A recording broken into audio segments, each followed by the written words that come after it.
This is LBC from Global, leading Britain's conversation with James O'Brien. Global's Make Some Noise Day on LBC.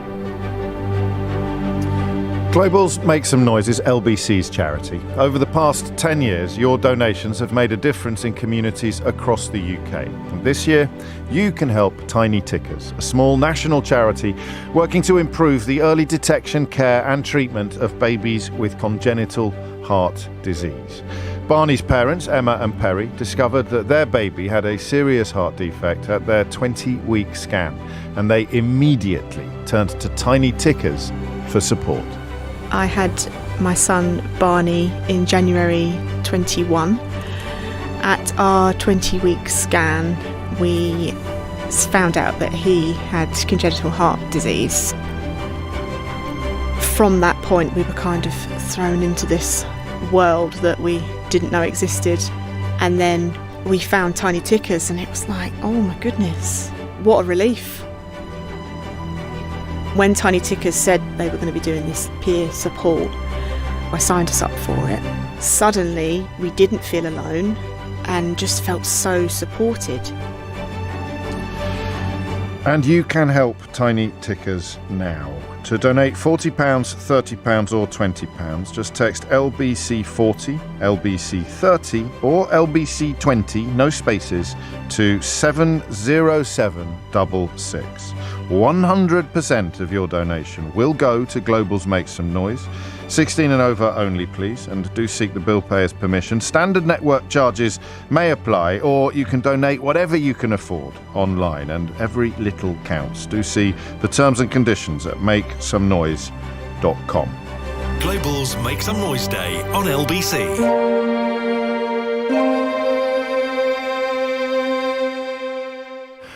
And a very good morning to you. It is 5 minutes after 10, and we will, of course, be returning to Make Some Noise Day throughout the day today. I think you know me well enough by now to know that if I throw my full weight behind something, then I jolly well mean it. I think you can tell, even if I'm trying to sound enthusiastic about something I'm not enthusiastic about. I think you can probably tell by now, because we've been spending our mornings together for so long. This is one of the most important days of our year, and we support the kind of charities that get neither the attention nor the funding that they should. And I park my politics on days like today because, yes, a lot of what we help support through Make Some Noise should be provided by government, should be provided by the Treasury, but it isn't.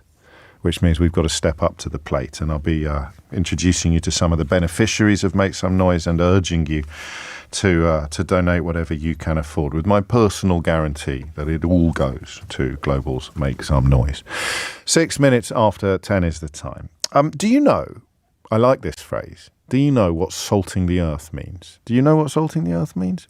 Salting the earth is a wonderful phrase. Is it an idiom? I suppose it is an idiom, actually, because literally it means that a victorious army, when retreating from vanquished foes, having won, would salt the earth so that defeated enemies could not grow crops. It would render land infertile. The lands of the defeated enemy would be rendered infertile and suitable for farming. So it's a bit like a prehistoric economic sanction, isn't it? You're robbing them of the ability to grow crops.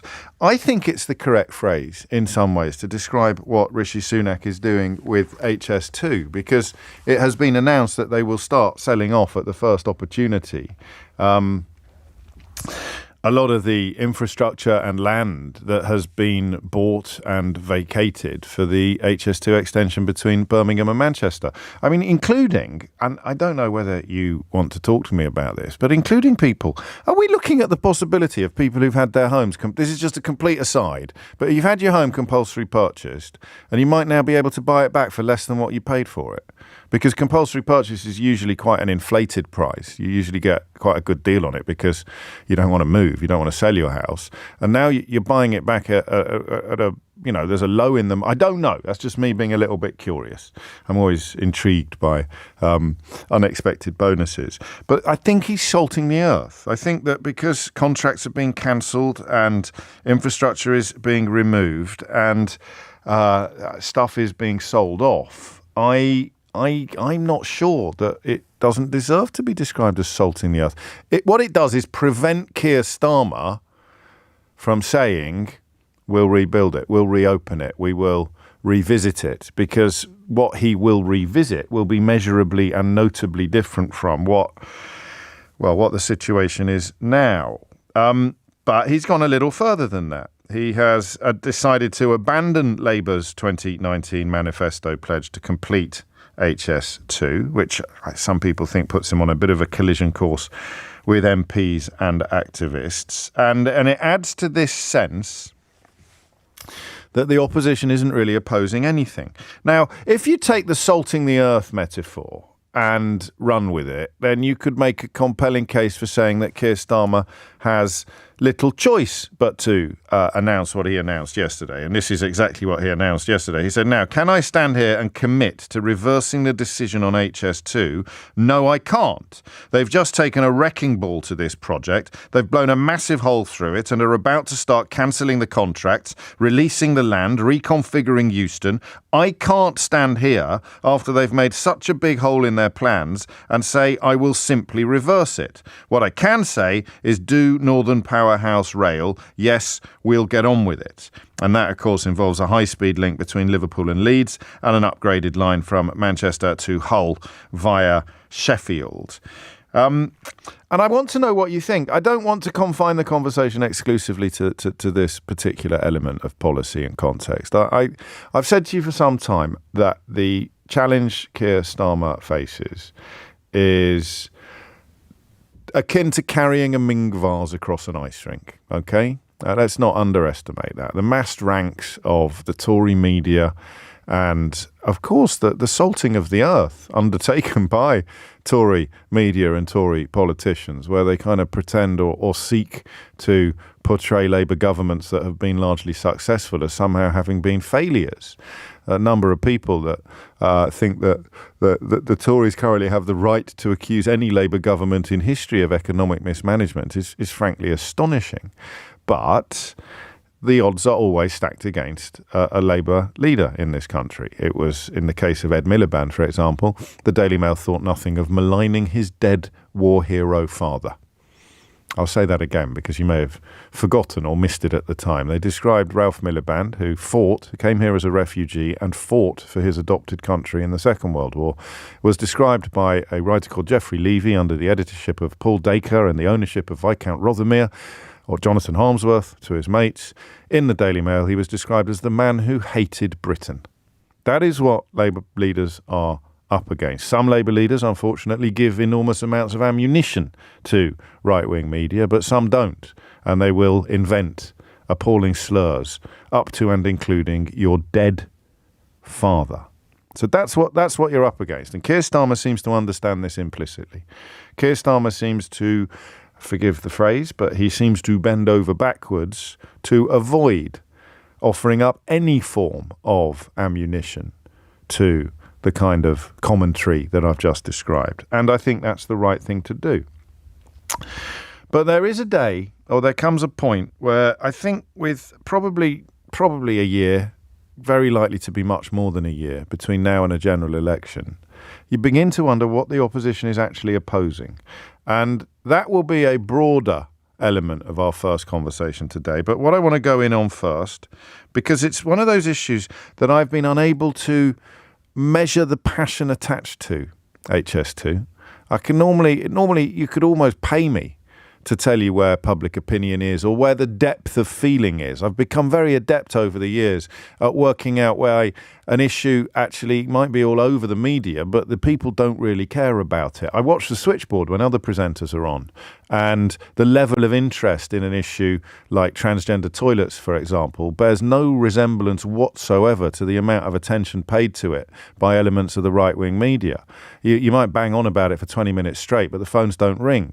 And if they do, it's the same relatively small number of people making the same relatively shrill points all the time. So I get an immigration, you're looking at a very different constituency of people who are very easily riled up, and a massively underestimated number of people people who are sick to death of all the meaningless rhetoric and want to recognise, as Zoe Gardner has explained this week, that what makes people try and cross the channel in flimsy dinghies is not the existence of flimsy dinghies or people smugglers, but it's hope. It's hope that drives that sort of desperate migration. But more and more people understanding that. So I've got quite a good, if I forgive me the phrase, I've got quite a good licked finger. You know when you lick your finger and you stick it in the air and you can work out which way the wind is blowing?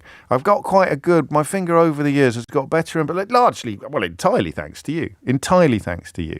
So we are less surprised, perhaps, than other corners of the country, certainly other corners of the media, when things happen. I have not been able to tap into how passionate people are about HS2. I just haven't. I find the conversations we've had really interesting. And obviously the invitation to attack whichever political party you want to attack for reasons that you're not that capable of going into much depth about, that's always in place on issues like this. They've cancelled HS2. What do you think about that? Who's cancelled it? The Tories. It's awful. No, it's great. Sorry, who's cancelled it? So your reaction to the news of the cancellation is driven not by our understanding of what it entails, but by our loyalty or enmity towards the people doing the cancelling. Sarah makes an excellent point on this because I think the propaganda has been very, very powerful. I have to admit, she tells me, I fell for the whole who needs to get to Birmingham 10 minutes quicker business. And then my husband educated me, having worked on transport policy. I suspect I won't be the only one who will only realise what's been lost after the event. So the capacity that you free up on the other lines by opening HS2 improves everything. It improves local connections, it improves freight transport, it improves connectivity. That was the point that somehow deliberately has been overlooked. And that leads you to Keir Starmer's... Listen, this might be quite a boring phone-in because Keir Starmer is quite a boring politician. But in 2023, having looked at what happens when we have exciting politicians like Boris Johnson or radical politicians like Liz Truss or... Well, Rishi Sunak's quite boring as well, but with a fat side order of levels of dishonesty that I don't think even his harshest critics expected to be seeing so quickly after assuming the reins of power. It might be quite a boring phone-in because we might just broadly agree that, yeah, Keir Starmer's actually still successfully carrying a Ming vase across an ice rink. So the government has announced that, or is intending to sell off the land that has been bought for the provision of HS2, to cancel the contracts that are in place for the provision of HS2, to drive a coach and horses, or take a wrecking ball, if you like, to the whole project, reconfiguring Euston. And therefore, Keir Starmer says, well, I can't then, can I? I can't. So imagine if the plan had been to move into a house, right? And Rishi Sunak announces we're no longer moving into that house. And both parties in their 2019 manifesto had a manifesto pledge that we would all move into that house over there, right? Imagine a house. There's a house. That house is called HS2 Towers. Rishi Sunak and Keir Starmer both pledged to, although Sunak wasn't leader in 2019, we're going to move into that house if I am in power. Rishi Sunak abandons that manifesto and says we're not moving into that house anymore, and then he knocks it down. All right? This is my defence of Keir Starmer now, but I've got a side order this morning of should he be doing more opposition. Labour grandees are coming out to suggest that there needs to be a more digestible offering, a bigger package. So everybody likes a bigger package. So you get to this point where Keir Starmer today is being asked, are you going to move into that house like you said you would? And his defence is, well, I can't because they've knocked it down. So the specifics of this particular incident, 03456060973, and then I really want you to get involved in this, actually. I want you to tell me, and I'd love to get this a bit footballification free if we can. How is Starmer doing, in your view? How is Keir Starmer doing, in your view? Because did you notice what happened in the course of this introduction? I started from a sincere point of scepticism, saying, what the hell does the opposition actually oppose? And then the more I thought about it, and you allow me, thankfully, to do some of my thinking out loud in the morning, the more I thought about it, the more I began to wonder whether actually he had no choice whatsoever but to say what he said. And that leads you to the analogy of the house. How can Keir Starmer pledge to move into a house that he promised to move into 4 years ago if Rishi Sunak has essentially knocked the house down? I just leave you with one further thought on this, because there is, I think, a third way, and that is a suggestion by Ian Dunt, who I find myself mentioning on the programme quite a lot, which I hope is a mark of the calibre of his commentary.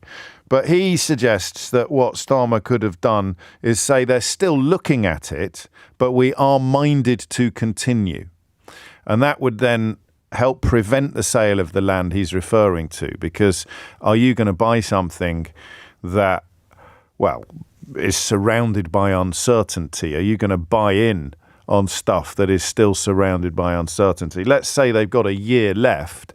How much damage could that wrecking ball do in a year if the person who's going to inherit the problem says, well, we're not sure, we're still quite interested in carrying on with it? So they announce that we're all moving into a house. Rishi Sunak announces that he's knocking the house down. Keir Starmer says we're still going to move into it, or we're certainly not ruling out moving into it.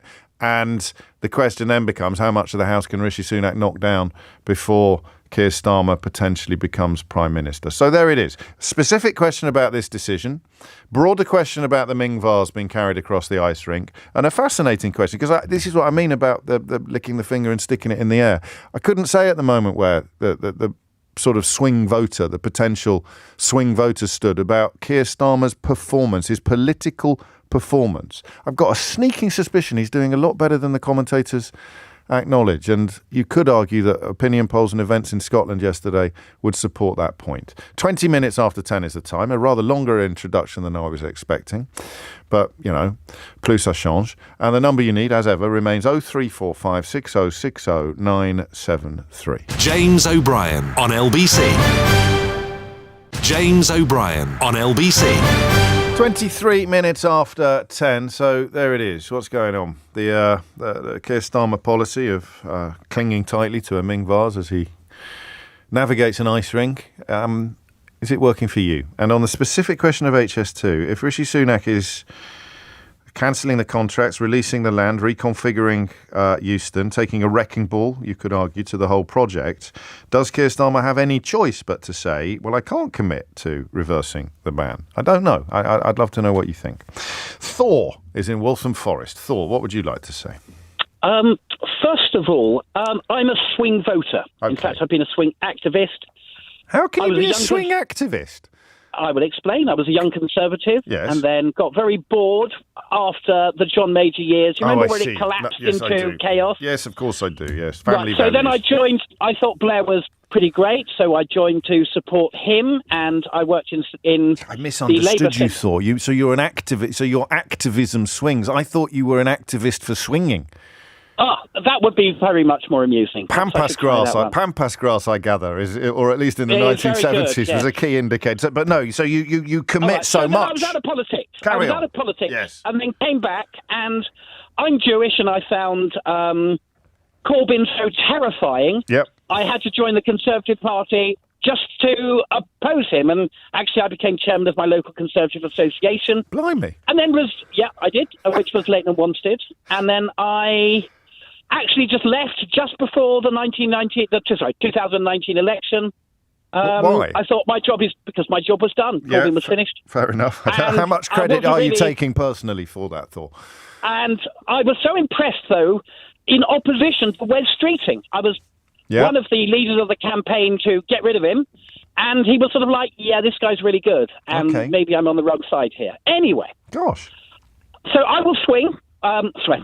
Clearly. I will go backwards and forwards before you get interested, callers. Yes. And I think Starmer is a sensible pair of hands that we need right now. And he's got to make difficult decisions. Yes. And for people, I think, who are perhaps more traditional Labour supporters, who are impressed with a pie in the sky, we will do everything.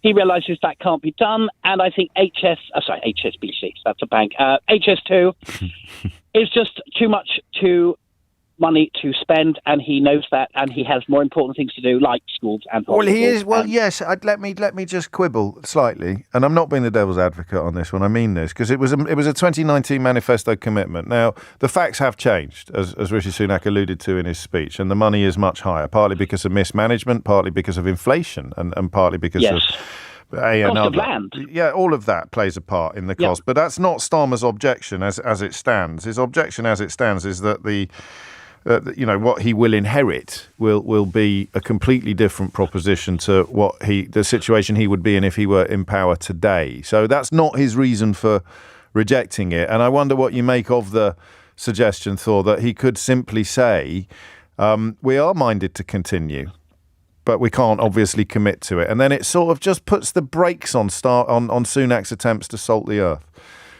Having been a Conservative activist, and I know both players play it, the dirty tricks brigade mean that everything anybody says on either side will be used against them, whether it's true or not. Yes, that's true, or not. Both sides play this game. Yes. If a politician says something, the words will be changed. And I see this, but we did it, they do it. It's part of the game. So what you're suggesting is anything. Yeah, so that ploy is too subtle for the game that politics plays these days, to think, I'm going to do this and I'm playing chess here. I'm playing 3D chess. I'm going to say that we are not ruling it out, but at the same time I'm going to say we can't rule it in, and that means that therefore Sunak will play his pawns and I will take his queen and and he's thinking 8 moves ahead. That's be silly. Exactly what he's doing. That would be silly in a game where you've just got to get the next move right, and the next move is don't give them anything they can attack you with on. He's got to win the next election. Okay, I like that, and you're fully on board. Where do you think you're going to swing next, Thor? I have no idea. I think he'll be okay for two elections probably, and then who knows? It could all fall apart. I mean, this is what happens with governments. They get voted in, and then they run out of steam. I just, on a psychological level, if you'd allow me, I'm fascinated because I understand swinging.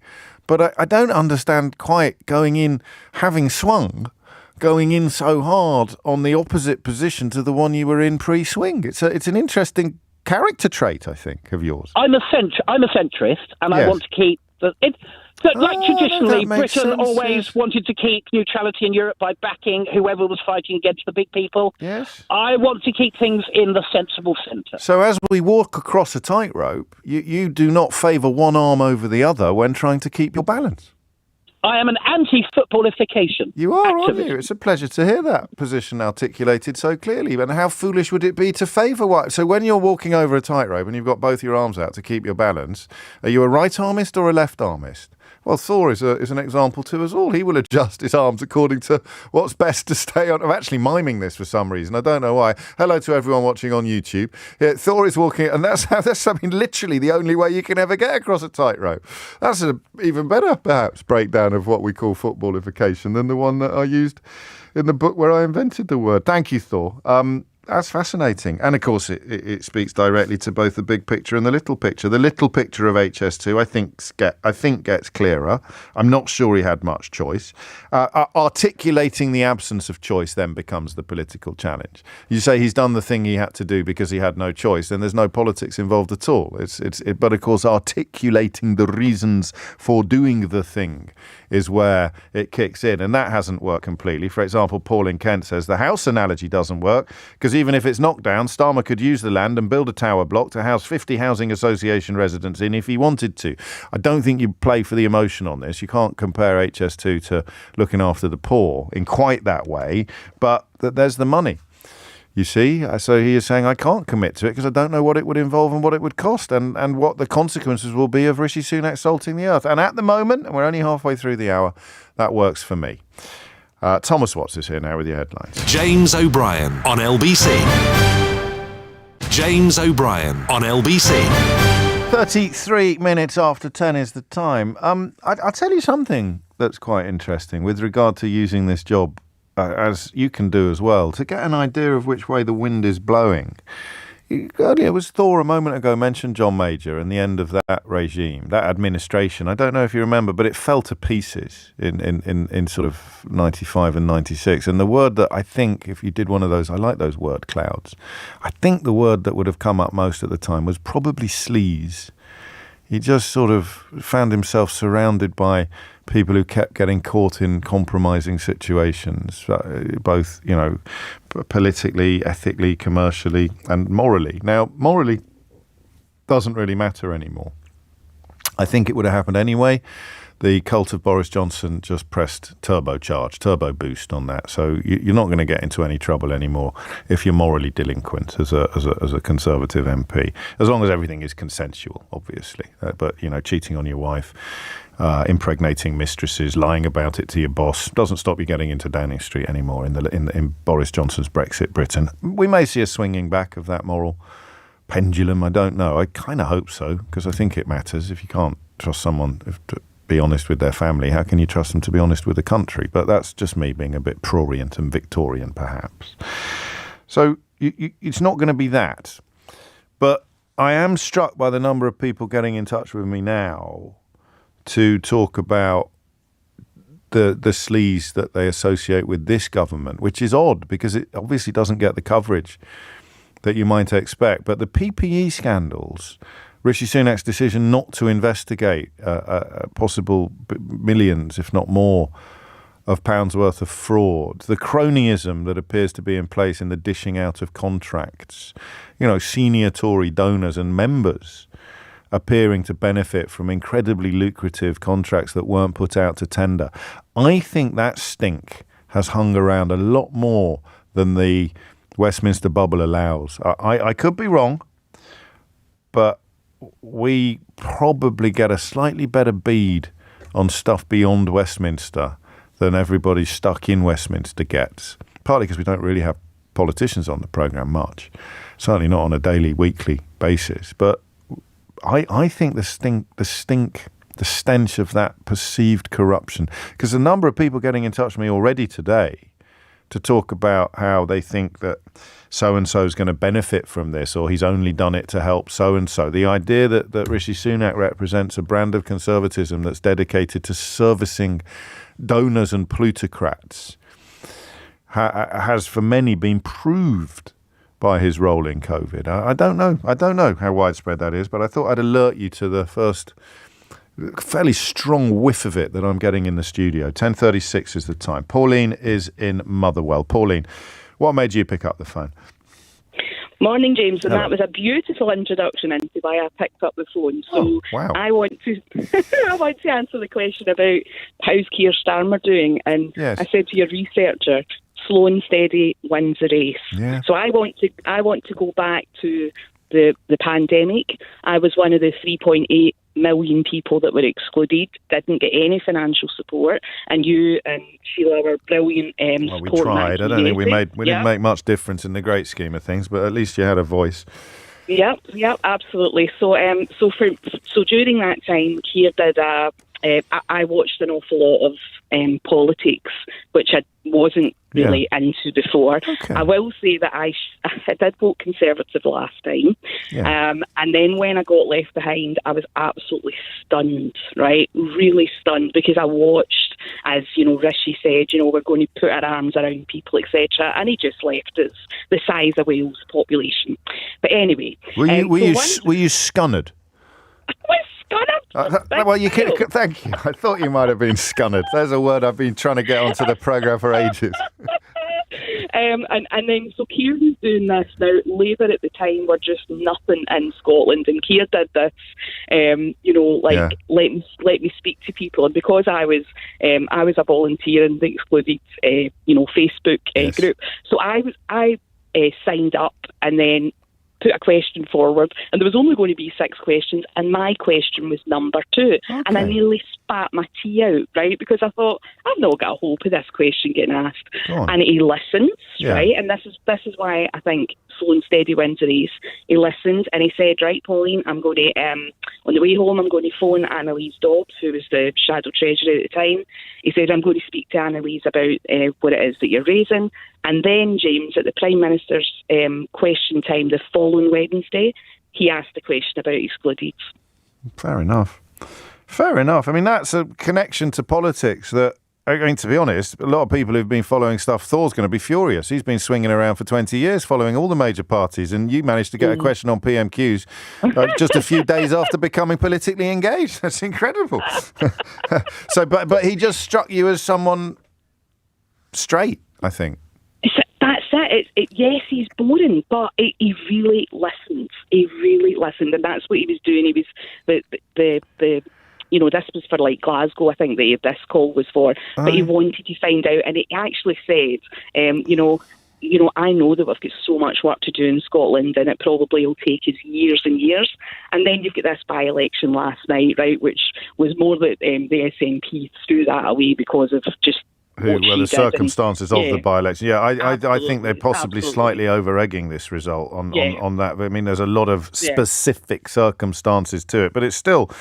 The direction of traffic is positive. So what you've done then is explain a position in which you give him the benefit of the doubt. And when he comes out and says HS2, the reasons why he will not today commit to doing it, then you think, well, he's probably, I'm going to trust him. He's done the work. He's done the sums. He's the opposite of Boris Johnson in that sense. Boris Johnson come out, not only am I going to build HS2, I'm going to build HS3, HS4 and HS207, folks.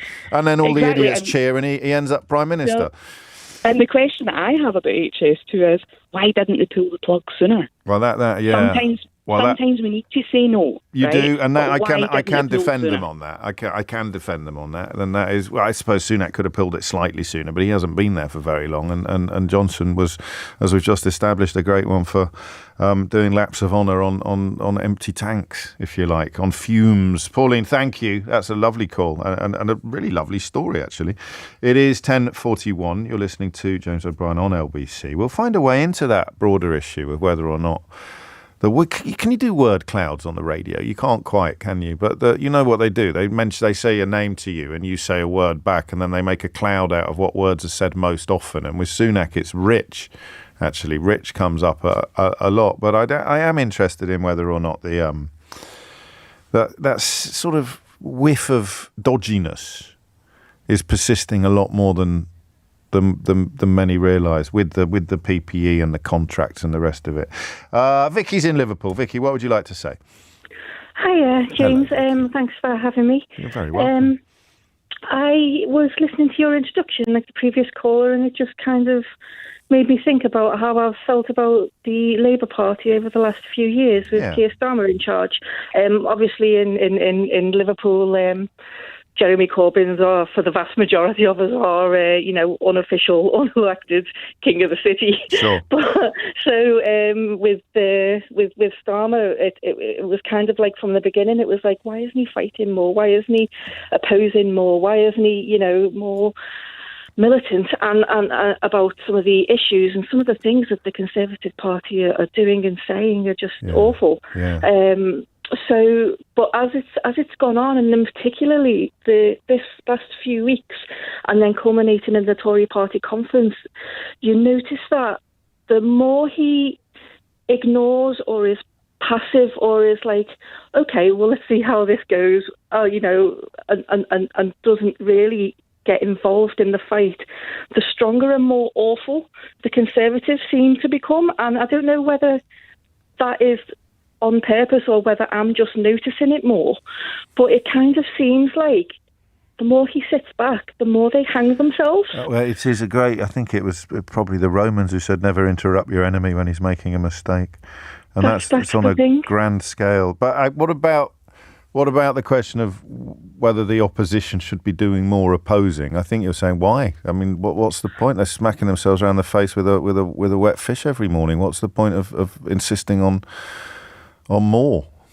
I was initially like that, and I was in the very early tenure of Keir Starmer. I was like, who is this David Cameron clone guy that is the leader of the Labour Party? But I can only equate it to a bully who's taunting and not getting the reaction that they want. That's a really interesting point. But some of that comes from the left, you know. Some of that bullying is coming from the constituency you alluded to at the beginning of the call. But I think they're a lot noisier than they are sizable. But so you're in the vase, really, aren't you? You're in the Ming vase, being carried carefully across an ice rink. That's a nice analogy. It's true, though, isn't it? That's what just occurred to me while you were talking. Is he's managed to. So my analogies are going nuts today, Vicky. But in for a penny, in for a pound. Oh, good analogy. So it's like a video game, isn't it? But so there's a Ming vase and an ice rink and Keir Starmer, but there's also a video game because his job isn't just to get from one side of the ice rink to the other, it's to catch falling voters in the vase at the as well. Absolutely. And I would always vote Labour anyway. Right. And one of the things that was really annoying me about Starmer was that I've got to vote Labour. I've got to vote with him as the leader, and that was sticking in my craw for a while, but that's nice. That's how I felt in 2019, but it stuck in my craw right. I understand. I understand because we're probably kind of on a Venn diagram of political ideology, but you're going to put that cross in that box. That we meet. Yes, exactly that, and that's a beautiful explanation actually of why you've moved. This is why actually, Vicky, if you'd allow me to pay you a quick compliment, that's why the political phone-ins that we have are always best when we manage, and it's not easy. We manage somehow to zone in on people who change their mind, whether it's as violently as Thor or as incrementally as you know. So you say you're always going to vote Labour, which I completely understand, particularly in Liverpool. But you can explain why there's movement within that loyalty. And Thor, of course, at the top explained perfectly what it's like to be an absolutely radical centrist, completely committed to keeping things as calm, as strong and stable as you can. That's lovely. 10:45 is the time. You're listening to James O'Brien on LBC. It is, of course, Make Some Noise Day, so the schedule is a little different from usual. And at the moment, I can't guarantee this will be sustained, my enthusiasm levels for continuing this conversation are quite high, because I think, thanks to the callers largely, we've got it right today. And the landscape we're examining together is proving very, very interesting. So if you do want to join the queue, if you do want to get stuck into the question of A, Starmer has got it right on HS2, and B, how's he doing generally, then the number you need is 0345 6060973. John in Hartlepool asks, James, how often do you think about the Roman Empire? Because I mentioned salting the earth, which I think is a Roman thing, and I also mentioned don't interrupt your enemy if they're making a mistake, which was, I don't know, probably Cicero or Marcus Aurelius or someone like that. I don't understand this thing. It's kicked off. My girls were telling me about it. So girls asking their boyfriends, young women asking their boyfriends, how often do you think about the Roman Empire? I love stuff like that, it's like zeitgeisty stuff, but I don't think I can get a topic out of it. Can I? Can I? James O'Brien on LBC. James O'Brien on LBC. It is 10 minutes to 11, and it is also, of course, Make Some Noise Day, our annual attempt to reach the parts that other fundraising efforts generally fail to reach, largely, as you'll learn or have already discovered, because we focus on charities that don't get the kind of attention that big household name operations do. It is Global's Make Some Noise, and it is LBC's charity. Today is Make Some Noise Day, and we are raising money for those small projects, helping those living through the toughest of circumstances. And now that could include people living with serious mental health issues. It could include tackling domestic abuse or helping people with physical disabilities, helping with homelessness or even loneliness. I'm joined in the studio now by Anna Glover and Stephen Mann from Youth Concern, which is just one of the small charities we will be helping this year. They're based in Aylesbury, and they work with vulnerable young people aged 13 to 25. Counselling, a drop-in centre and homelessness prevention are fairly high up on their list of priorities. And I'll start with you, Anna, if I may. You're a trustee overseeing the running of Youth Concern for the last 5 years. It's not your day job, is it? Not, no. It's in addition to being a top corporate communications professional. So what drew you to this? Why? Well, I live near Aylesbury, so it's a local charity, and I just wanted to be able to do something to support young people. It's obviously they have huge challenges, and just felt like a good thing to do. How did you become aware of the sort of scale of the need? What are the sort of, how do you know if you're living in an area? I presume everybody is, where this sort of I mean, there's some stats around Aylesbury. It's apparently the homelessness in homelessness in Aylesbury is 22% higher than the national average. Really? Yeah. Why do you think that is? I don't know. I mean, you'd think Buckinghamshire is a lovely sort I was of already leafy- falling into that trap, actually. Yeah. But well, there's part of the answer yeah. to the question as well. And have you noticed in the 5 years you've been doing it, things getting worse, better, or staying the same? Worse. So we've had COVID, and then obviously the cost of living crisis, and generally we're getting a lot more young people coming to us with need for our services. Stephen Mann, you're Director of Youth Services at Youth Concern. It strikes me that the prevalence of young people needing help is quite new. I mean, we've always been aware of it, but people are falling through the safety net earlier than ever before, I think. Yeah, and I think it's the lack of support that they may get in their lives at home or in schools or anywhere else. That's why Youth Concern and charities like us do a great job in terms of supporting those young people in need at specific times. Why did you get involved? So for me, getting involved is I grew up in Glasgow, accents come from there, and a lot of gang violence stuff that happened, especially growing up. I think I joined part of a gang when I was 9 or 10 years old, I think it was. Blimey. So it's just, you don't think it's a gang, you just think it's some friends and you get together, but there's so much gang violence that happens, you get dragged into a lot of stuff that you shouldn't see. So I see my friend getting stabbed at 11 years old. Really? You see people getting shot at 12. There's what you experience at a young age that kind of shapes what you do and how you get there in terms of life, and that's why I get into youth work. Is I've seen a lot of people go through a lot of challenges, and that's why I do the work that I do in terms of the youth work and make the best impact, and my values align very well with Youth Concern, and that's why I made the jump last month to go join as a director. Fantastic. Nice. Give me an idea of what happens when someone walks through the door, because what you've just described is a world in which a kind of bogus machismo is very highly prized, and you're talking about lads in particular in the example you've given of your own lived experience who aren't going to want to admit to being in any form of need or in any way vulnerable. So how do you reach a I think it's all about engagement. It's about relationships. If you don't have the relationships, you don't have anything. So it's about how you have that relationship with the community and relationship with the young people. It takes a bit of time. They may come in, have a quick game of pool, and then they may disappear for a week, and they may come back. It's about how you entice them to come back and have that support, because it's not we'll come and help you. It's not a case of that. It's about having that time and opportunity to build that relationship up. Maybe a course of about a month or 2 months. Then they start to open up and trust you, and you'll hear from one of the young people just that exact experience coming up, is that they need that relationship to then open up and share. Then we have the resources to support. So it takes a little bit of time to get to that point. Can you give us a specific example? Can you tell the tale of someone who you've kind of steered or helped steer from a bad place to a good place? Yeah, just for a young person that I've worked with as well, is that the mum passed away, loads of experiences at home that they found very hard, and they had nowhere to turn to, no support, no issues at all.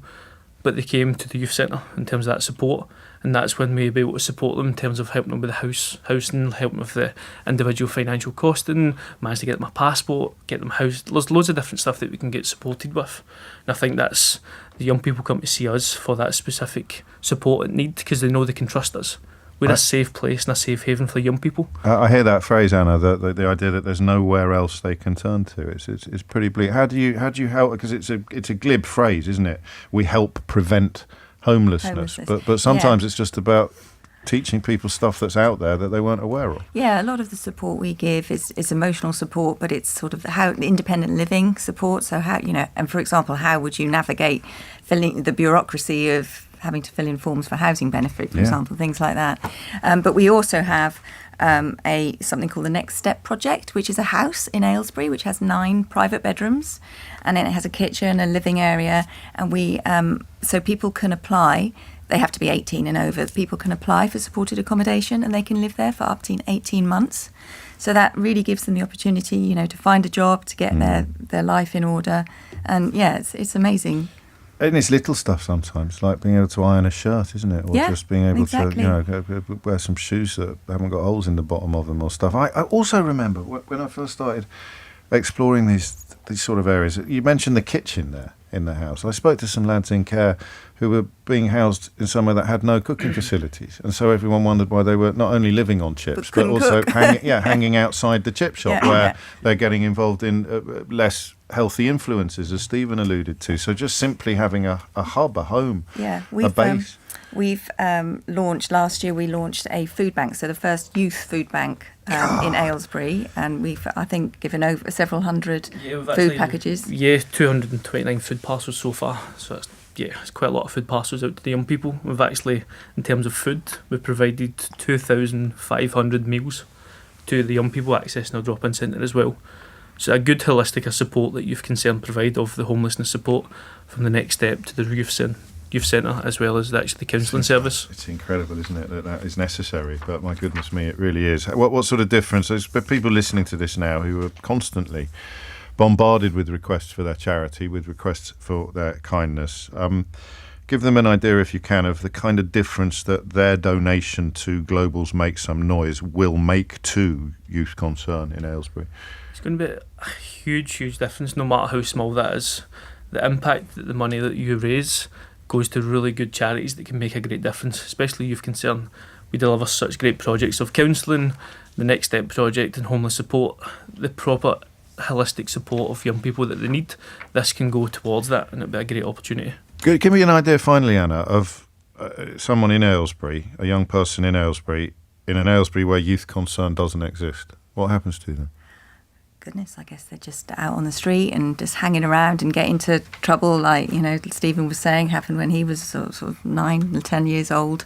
This is a safe space. It's also nice and warm in the winter, because we're heating it, so people can come and get a warm, safe space to be. They can get free food. If you haven't got that, then who knows where your life could lead. You get Anna Glover, harsh. It is harsh. Stephen Mann, thank you very much for your time today, and of course for the work that you do. As I just mentioned, I do know that times are tough for everyone right now, or certainly tougher than usual. But when you hear from people like Anna and Stephen, you realise that just a few pounds, the price of a coffee or the price of tonight's takeaway, can make a really big difference.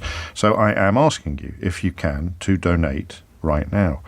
Whatever you can afford really will make an incredible difference. The best bit for me about Make Some Noise is actually delivering the cheques. This bit isn't in the script. I don't know if I'm supposed to do this at this point, but the best bit is delivering the cheques and seeing the difference that they make to people who, in many cases, are giving up time and energy or doing things from a place of goodness and often feel neglected and abandoned even as they fight the good fight. So to turn up in these places and hand over the money it's an incredible privilege, and you will be joining listeners right across the country who are making a big difference this very second. So just to give you an idea, a £40 donation could pay for a one-on-one counselling session at Youth Concern for a young person experiencing mental health difficulties. And you have heard on this programme how hard it is to access that sort of support and how crucial it can be in bringing people back from dark places.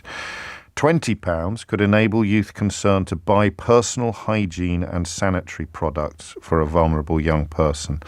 We live in a country where some people profess scepticism at the levels of poverty that are now endemic. 1 million young people in the UK who don't have a bed of their own. They either share it with a sibling or a parent or sleep on the floor. So the idea of not being able to afford deodorant or shampoo or sanitary products shouldn't even be controversial. It's a sad fact, and £20 could enable Youth Concern to sort out people on that front. £10 could pay for essential clothing items for a homeless young person supported by Youth Concern, and £5 even could contribute to the food that Stephen's just described as making its way from Youth Concern's Youth Food Bank into the hands of hungry young people. So to donate £40, £30 or £20, text LBC 40, LBC 30 or LBC 20, no spaces, to 70766. You can give what you want online at lbc.co.uk. That's LBC 40, LBC 30 or LBC 20 to 707 100% of your donation will go to Global's Make Some Noise. 16 and over only. Please seek your bill payer's permission, and standard network charges may apply. As I said, you can also donate whatever you want, whatever you can afford. So you could donate 40 grand or £4 by going to makesomenoise.com. You'll also find all the terms and conditions there. Thank you from Anna, from Stephen, from everyone at Youth Concern, and from all of us here at LBC. James O'Brien on LBC. James O'Brien on LBC. 5 minutes after 11, a lovely message here from Stuart, who's in Islington. He said, my daughter had a heart defect and Tiny Tickers helped. They provided us with information, support when our family was at a really low point. It's an amazing charity, so thank you so much for supporting them. She's had 2 operations at the Boston Children's Hospital in the States. Thank you to everyone at LBC. Stuart, it's Make Some Noise Day, so it's lovely to hear. 5 minutes after 11 is the time. Back to the politics, back to the... I like this, actually. I think it's been, we've got the question right somehow, even though it's not a particularly clear one as usual. But I don't think, tell me what choice he had on HS2. You cannot say, we will crack on with it, while Rishi Sunak is literally knocking it down. Releasing the land that has been bought to build the Manchester to Birmingham link, and cancelling the contracts that are in place to build the Manchester to Birmingham link, and at least a year on the clock probably before anybody else gets into Downing Street. No guarantee, of course, that he will, but at least a year on the clock almost certainly until he gets there. I mean, how stupid would it be to say, yes, we'll definitely carry on, whatever the cost and whatever the difficulty. I don't know. That's why I'm saying challenge me. So I don't know if you've seen a film that Peter Oborne made, I'm a great admirer of Peter's. We don't agree about everything, but he's been on a journey politically, and he has probably the most tireless chronicler of Boris Johnson's lies, which when I talk about a journey, you'll understand. I think he was political editor at The Spectator when Boris Johnson was editor. So for someone like that to be the most tireless chronicler in the country of Boris Johnson's lies is significant, isn't it? But he's also done a digest of what he sees as Keir Starmer's lies. And where I disagree on that is the difference between lying in power and changing your mind in opposition. But I appreciate this might sound a bit woolly, which is why I'm inviting you to ring in and tear it to shreds like a mountain lion. Because you say in 2019 you will do this, and then things happen, whether it's something as simple as inflation or as complicated as the cancellation of HS2, whether it's a shift in our economic circumstances. I don't get the vitriol that then greets the announcement that you won't be able to decide what to do until you know what the landscape looks like when you get into power. I don't quite get that, unless it is just footballification. And with Keir Starmer, sometimes more of the vitriol comes from the left of him than it does from the actual party he seeks to depose from Downing Street. I don't know, but feel free to explore that avenue as well. 8 minutes after 11 is the time. It was Napoleon, I think, or rather, that's a bit cocky of me. It was Napoleon, you tell me, not the Romans who first said that thing about never interrupting your enemy whenever you make a mistake. Daniel's in Southend. Steer us back to Starmer. Daniel, what would you like to say? Good morning, James. Long-time listener, first-time caller. Welcome. Always wanted to say that. Can I ask why? Why was it today that prompted you to pick up the phone? It was the intro. Yeah. It was you sort of saying, Keir Starmer's not doing much opposing, and it sounded like we were going to go down a route of we just had an appalling Conservative conference. We're hoping that Labour Party conference is going to give the country, a bit of hope. And I just thought, do we really need to have political commentators? Do we really need to have radio show phone-ins that start laying into Keir Starmer when the government are acting as they were? So, it's a fascinating narrative, isn't it? The Tories have just had an absolute catastrophic conference described in all the Tory newspapers as a triumph of unprecedented proportion, and such is the nature of the commentating class that we're thinking about having a bit of a dig at Starmer. It's beautifully explained, Daniel. So I think you want to have a dig at me, or at least you want to speak up for Sir Keir. So fill your boots. Yeah. So I think that what I want to put out there is I am a Labour Party member. I'm actually an elected councillor in Southend, but I didn't vote for Keir Starmer to be leader. He wasn't my personal choice. So I think, like a lot of people, he's had to convince me. And I think what I have been convinced by is that I think he's taking the right tack on pretty much everything. Opposition for opposition's sake clearly doesn't work. The party have been rejected time and time again for being a party of opposition rather than a party of government in waiting.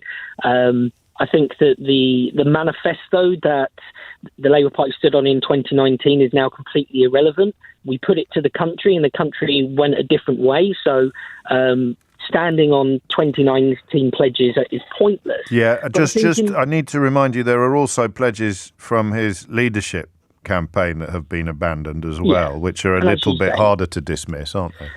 Things change. If you make promises in opposition and then the picture changes, you have a pandemic, Liz Truss tanks the economy, it does change the landscape on what you can achieve. But going back to what you said earlier about Ian Dunt, there possibly being a third way, I actually think the third way is just as bad as him coming out and saying we're going to reverse HS2. And the reason reverse, Daniel. Reverse the reverse. Thank well, you. Or the reversal of the reversal. Yes, thank you. It's important to get these things correct. It's very Inception. Yes. But I think that the main problem that we would have is, and I'm not going to use a football analogy, I'm going to use an analogy about Christmas presents. Perfect. When people go out there and they speculate and they buy what they think is going to be the hot toy because all the parents want it, and they know that the expectations of the children, i.e. the voters, the electorate in this sense, is that you have promised you're going to get me that present, they have no choice but to get it. So they go onto eBay or they go onto wherever they go and they're paying double, triple the price. And I think if Keir Starmer comes out and says we're going to reverse HS2 or even takes the third way that Ian Dunt has suggested, the speculators will come out. They will buy up all of the land. So it would do the opposite. It would have the opposite effect. It would bring out the speculators rather than just press pause on the process. Absolutely. It doesn't press pause at all. It just brings out people who are going to take advantage of the fact that promises have been made and have to be delivered on. And that's the thing, is we know that if a Labour government makes promises and it doesn't deliver on them, we never hear the end of it. When a Conservative government makes promises and they don't deliver on them, they get to press reset every 4 weeks by electing a new leader. They get to be the change candidate after 13 years of government, mate. Absolutely. That's incredible, isn't it? We talked about it a bit yesterday. It is an astonishing flex that you could only make in an ecosystem where you can rely on 80% of the print media. Well, I think we've seen that Rishi Sunak has got a lot of gall, painting himself as a change candidate, but also, having the absolute brass neck to cancel HS2 to Manchester whilst in Manchester. Yeah.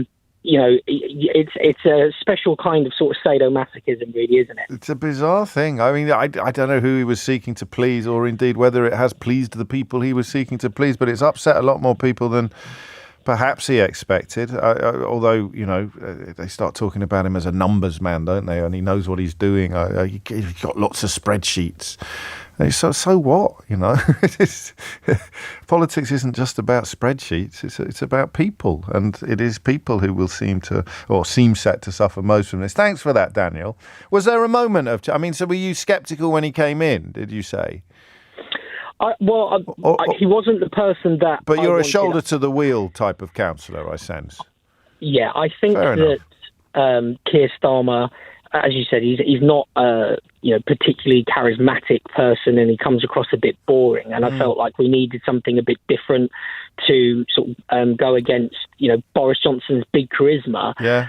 But also, I felt that having had a leader who was an MP in a North London constituency, changing to another leader in a North London constituency only feeds the media narrative of Labour only cares about London. But I think what Keir Starmer has done has shown that actually the Labour Party under his leadership is going to be a listening party and a party of the people. So he's definitely won me over. It's good to hear. Thank you, Daniel. You're more than welcome, remember, to attack every single syllable that Daniel has just uttered, and indeed that I may have nodded along with on 03 08345 60973. That bogus narrative about North London is fascinating. It takes a Johnson, though. You see, Sunak tries.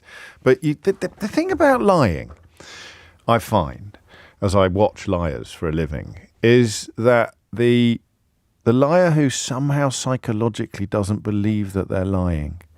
I've been reading a book about cults, and the thing we sometimes miss about cults is the level of belief. So from the outside, it's so obviously bonkers. The world really isn't going to end on Tuesday. Breaking news. But when you're trying to analyse this is why deprogramming people must be so difficult, because they truly believe the world is going to end on Tuesday, or that if they do this, then there will be consequences, divine consequences, uncontemplatable in their horribleness.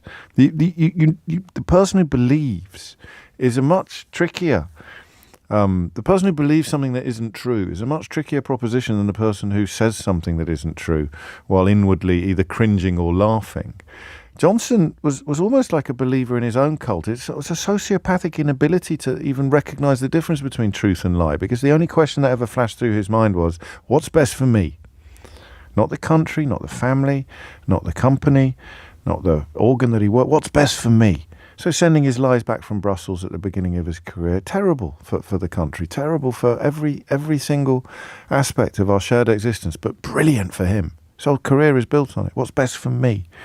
So when Sunak tries to typify Keir Starmer as a Islington lawyer, despite the fact that Starmer doesn't live in Islington, and the fact that Boris Johnson did live in Islington with a lawyer, who he was both, of course, married to and cheating on at the time, it's you can tell that Sunak knows it's not just something about authenticity, isn't there? So it's why a really good con man has no conscience. And it's not a compliment to Sunak, but he clearly has at least what passes for a conscience in the place where Boris Johnson just has sort of chopped gammon, really. And that's why it doesn't work. That's what he was referring to. But, of course, when the media pick up the narrative about North London lawyers, then people will believe it, especially people who've got better things to do than pay enormous amounts of attention to the question of which political leader that description fits best. The man who actually lives in Islington with a lawyer, or the man who was Director of Public Prosecutions and doesn't live in Islington. It's 11:17. James O'Brien on LBC. James O'Brien on LBC.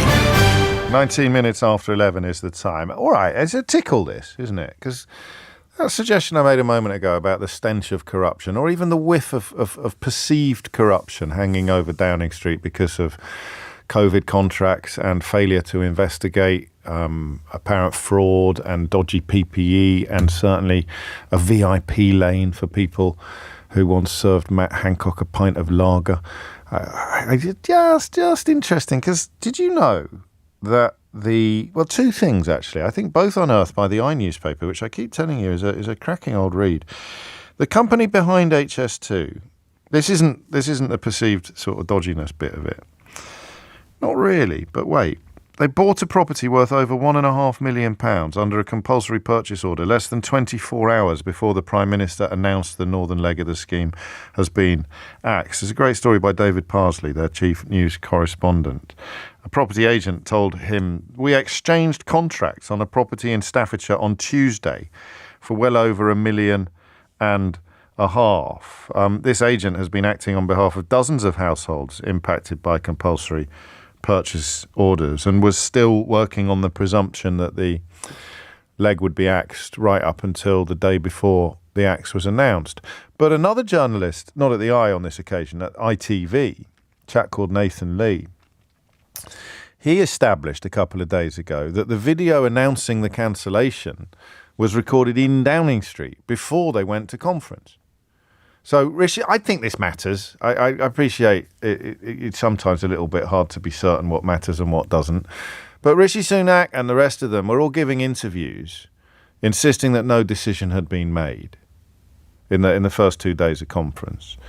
This chap in Staffordshire was sorting out compulsory purchase orders from the public purse, ultimately, to the tune on this occasion of £1.5 million, which is a drop in the ocean, but the principle seems to me to be important. And Rishi Sunak, Mr. Professionalism, Accountability and Integrity, Rishi Sunak, Mr. Professionalism, Accountability. Mr. Professionalism, Accountability and Integrity had already recorded the video announcing that they were axing HS2, the second leg of HS2. I think that's grim, personally. Whether it's just poor management, or whether it's an absence of morality, or whether it's just a kind of expression of the contempt in which he truly holds professionalism, accountability and integrity.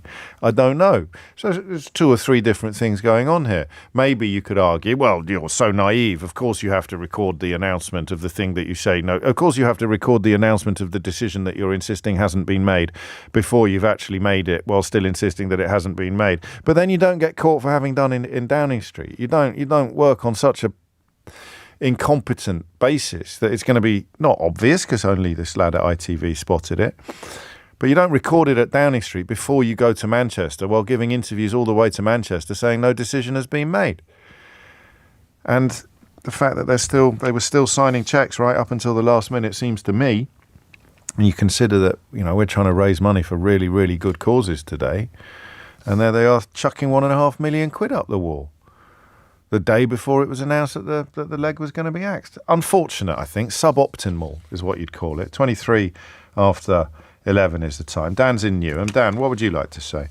Hey, James. So I just wanted to... I think you made a good point about Peter Oborne and his piece on Keir Starmer, because I think it shows if he's lying and being dishonest in opposition...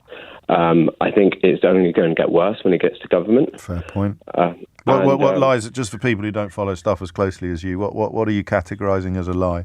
So his pledge to bring industries into public ownership, like railways, water, nationalisation and stuff like that, he seems to have abandoned now.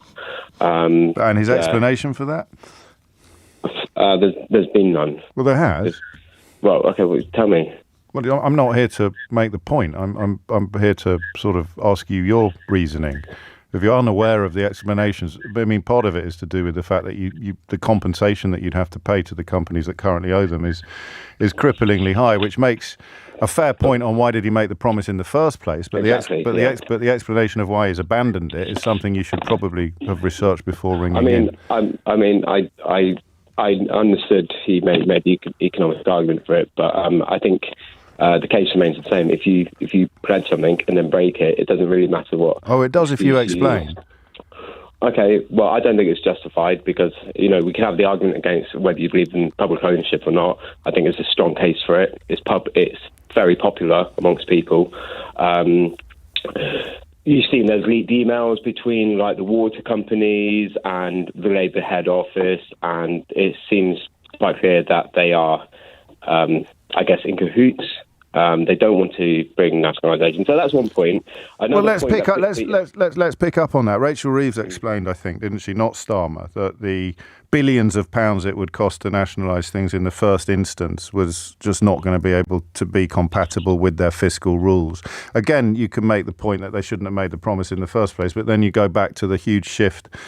Not just inflation, but of course Liz Truss's little adventure in Downing Street, completely changing the pitch upon which that pledge was made. I mean, listen, I think you are unreachable on this, but for an objective person, the explanation is it's gone quite far towards justifying the decision, and they haven't ruled out future nationalisation of water companies. Labour MPs queuing up after it looked like Thames Water was going to trickle over the edge. Warning that taxpayers may end up paying for those debts anyway. So I think you've slightly misrepresented the Labour Party's position, Dan. Okay, to move on, another point that Peter Oborne made, I thought was great, about the suppression of democracy within the Labour Party. So you see people, like Mayor Driscoll, for example, who's been elected as a Labour mayor, just being banned from the shortlist, for example. Yeah, I mean, that's, again, it's all about the manager picking the team, isn't it, though? It seems like you're making excuses for Keir Starmer, to be honest. Yeah, James. I am. That's what it sounds like. I am. Yeah. Well, maybe not excuses, mate. Explanations. Yeah. Well, no, it sounds like you're making excuses. Okay, so how is it not the manager? How is it not the manager picking the team? Well, Labour's meant to be a democratic party, right? And if you believe in democracy, then you believe members should have a right to stand. No, you know, as long as they are... He does have a right to stand, but just not on Keir Starmer's team. He was elected by members. Keir Starmer is the manager. He was actually denied stand. Okay, if you believe in that top-down... I'm being the devil's advocate, Dan. I'm just being the devil's advocate, Dan. You're making points, and I'm responding to them. I mean, I don't think you're making... Shall we move on to another one? Good. Yeah, okay, let's move on to another one. Again, brought up by Peter O'Born. Have you got any of your own thoughts? Well, I mean, I think he makes great points, so let's carry on with these. So no, you don't? Well, I do. Okay. Go on then, give me some of yours. Give me some homegrown wisdom. Okay, so how about Keir Starmer's close links with MI5, MI6? Oh, there we go. What's wrong with that? That again, Peter O'Born. Okay. So not you. Because you don't want to talk about that. No, tell me about Keir Starmer's close links with MI5 and MI6 then. Well, I think it's a good point when it comes to foreign policy, if you're having a big influence from MI5 and MI6. But what are the links? I can't remember the names, but it's quite... Well, just give me some reported. Evidence. Well, what is it that you're talking about? Live on national radio. Okay, maybe because I think Peter O'Born would explain it better. Maybe you can invite him onto your show. But you're here to tell me about these links with MI5 and MI6. So just meeting up with people for dinner. Gosh, down with that sort of thing. Well, I do think. So you don't think a future prime minister should communicate with security services? No, not on a personal basis with off the record meetings. No. Right. So what, they should do it all on live television? Again, you sound like you're making excuses, James. No, you sound like you're making a fool of yourself. You sound like you're making a fool of yourself. No, you sound like you're making a fool of yourself. Okay, I mean, Jeremy Corbyn fan, is it, Dan? Well, I was, but you know what? There's a surprise. Tell me again about the links with the secret links with the security services that you know about. How about you maybe look into it, James, and get Peter O'Born on your show? Because at the end of the day... Dan... Every valid point I brought up, you've made an excuse. No, I've offered you an explanation. Let's run through them again. So they haven't completely ruled out nationalisation of the industries that you listed. And the reason that they've given for pausing or reconsidering is the complete change in the economic landscape and the imposition of their quite well-established fiscal rules. Okay, so in the context of which candidates are going to stand, there's definitely room for argument. And possibly people could have made your argument a little better than you did. But the idea of a manager picking his own team is one that many people will be fairly comfortable with. And then when it comes to the links with MI5 and MI6, the leaflets that you're desperately leafing through that everyone can hear, you probably should have read before you rang in. Well, I mean, it seems like you've just brushed over every reason I've given. I've just literally gone back over it and explained in some detail. So, as a Democratic Party, why do you think it's a good reason? I've got to go to the news now, Dan, but I'll allow you. Go on, ask me the question. As a Democratic Party, why do you think it's a good reason for what? To suppress democracy and ban people from standing just because they don't have the same views as you, even though they might be legitimate. Because it's the party's views that are going to be examined and fought upon the next election. So you don't believe? So you can see what happens when a party is riven with people that don't actually want the leadership to win. Dan, you've just shown everybody listening what that sounds like. Okay, all right. Well, James, I know you're a Starmer fanboy, so let's leave it at that. Yeah. But let's just to be absolutely clear that you understand how well this has gone for you. You've just demonstrated to everybody listening what happens when you have people within a party movement who don't want it to succeed. So that explains why Starmer has taken a stand on some selection issues. Do you understand that, mate? Or do you need Peter O'Born to explain it to you? I get it that you don't have any criticism of, or will allow any decent criticism of Keir Starmer. Well, you missed the opening of the programme then. I get it. What time did you tune in today? Do you know what? Have a good day. What time did you tune in? Because you missed all the criticism. It doesn't matter. At 10 o'clock. Scale of 1 to 10, how well has this gone for you, Dan? 11. There you go. Jeremy Corbyn fan in a nutshell. It's 11:31. Thomas Watts has your headlines. James O'Brien on LBC. James O'Brien on LBC. 25 minutes to 12 and you are listening to James O'Brien on LBC. Starmer will not bring HS2 back to life. Another manifesto commitment broken by Labour, although the explanation that he can't stand there and commit to reversing a decision while Rishi Sunak is in the process of cancelling contracts, releasing the land and reconfiguring Euston Station seems at the very least persuasive to people with their eyes open. But how's he getting on otherwise for you as a voter with an open mind, someone whose opinion or voting intentions will be determined by events rather than preconceived prejudices or indeed the tightness of the scarf that's tied round your neck? Carol's in Cambridge. Carol, what would you like to say? Oh, hi, James. Hello, It's the Starmer's fangirl here. Well, you're in very good company, apparently, Carol. Very good company. Oh, thank you. I want to ring in just to say, well, I think Starmer gets a very bad press. When you think of what he's been doing the last few years, trying to turn Labour round, he's had quite a difficult time after Jeremy Corbyn's watch.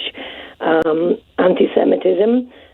He's always knocked for changing his mind, but as the issues change, why shouldn't he change his mind? There has to be a limit to that, doesn't there? Yeah, I don't know if you heard Thor's call earlier. I was poised to start teasing him until he explained rather perfectly why he pursues this sort of what you'd describe as a hardcore centrist position. But you can't change your mind constantly about everything because then you end up standing for nothing.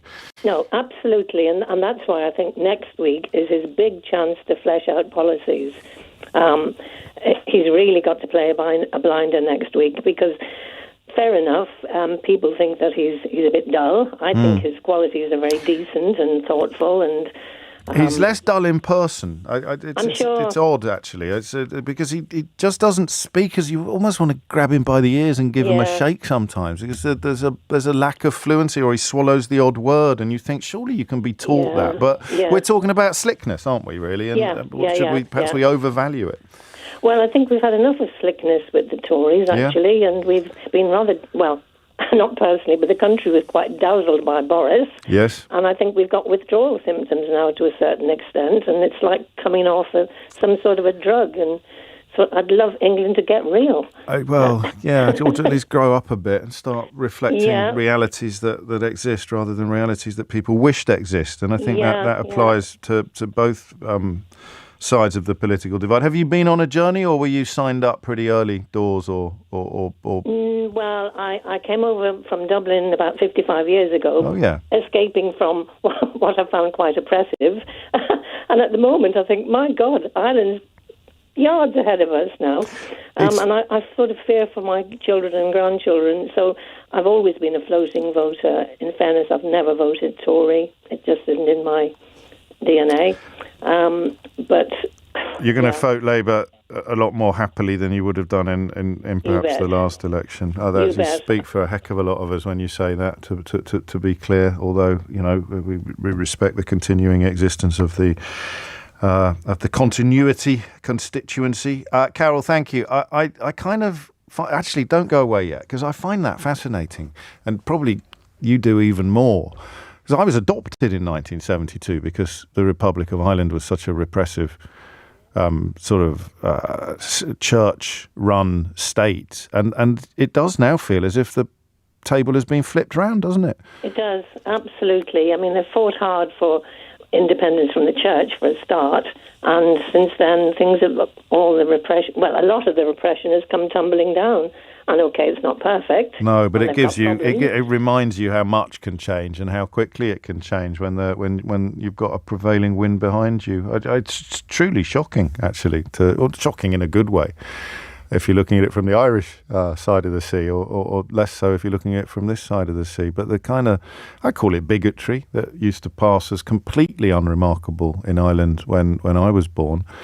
I'd say there's probably now more of it over here than there is. Well, there's definitely more of it over here than there is over there. Thank you, Carol. From Cambridge to Southport. Marion, what would you like to say? Oh, hi. Firstly, thanks for everything you do. Oh, you're very kind. Thank you, Marion. About HS2. The earlier caller said that if Keir Starmer committed to HS2, then the costs would be increased. I disagree with that. I think that if Keir Starmer just said, well, we'll think about it. Let's see if we get some reasonable quotes on doing the work to build it. Maybe if we can reduce the cost to those paid by people on the continent and Japan, we'll see. The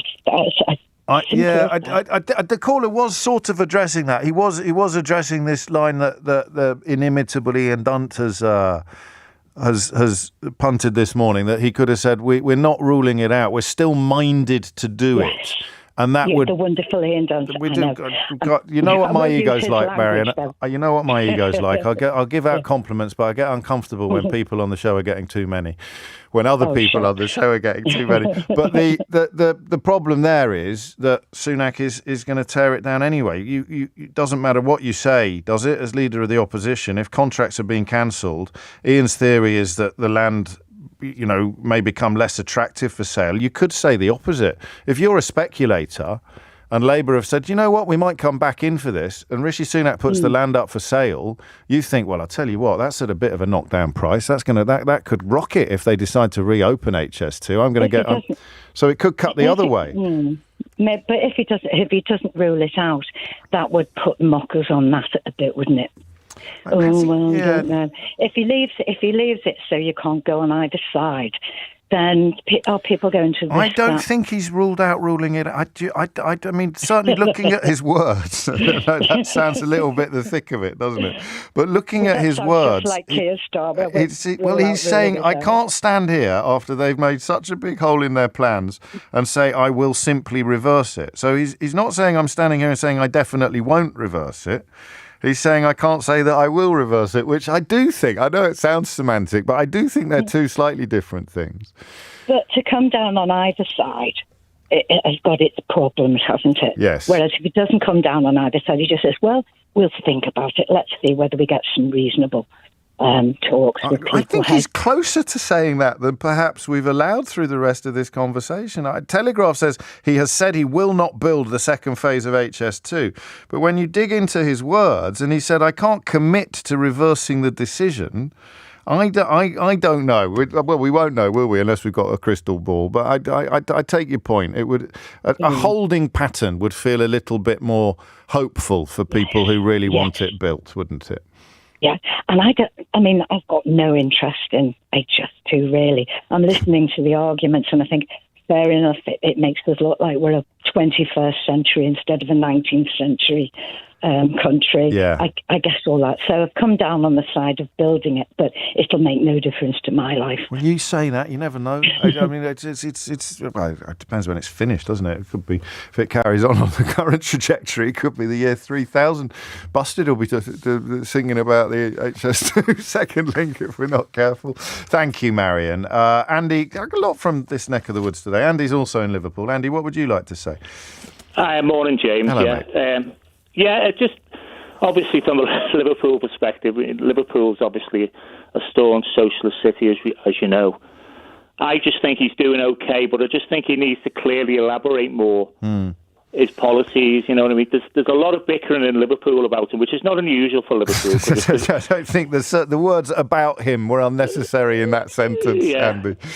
It's just, because people always get tied up with ideology in Liverpool and this and that, but I think he's doing okay, but I do think he needs to set out his policies a bit clearer and what he, not just to... Yeah, I agree. What just he means to Middle England, but what he means to ordinary working class people as well, who literally his constituency. It's an offer, and the defence that we don't know what we're going to be inheriting, which you can put in place perhaps when you're diluting or even abandoning previous pledges, the closer you get.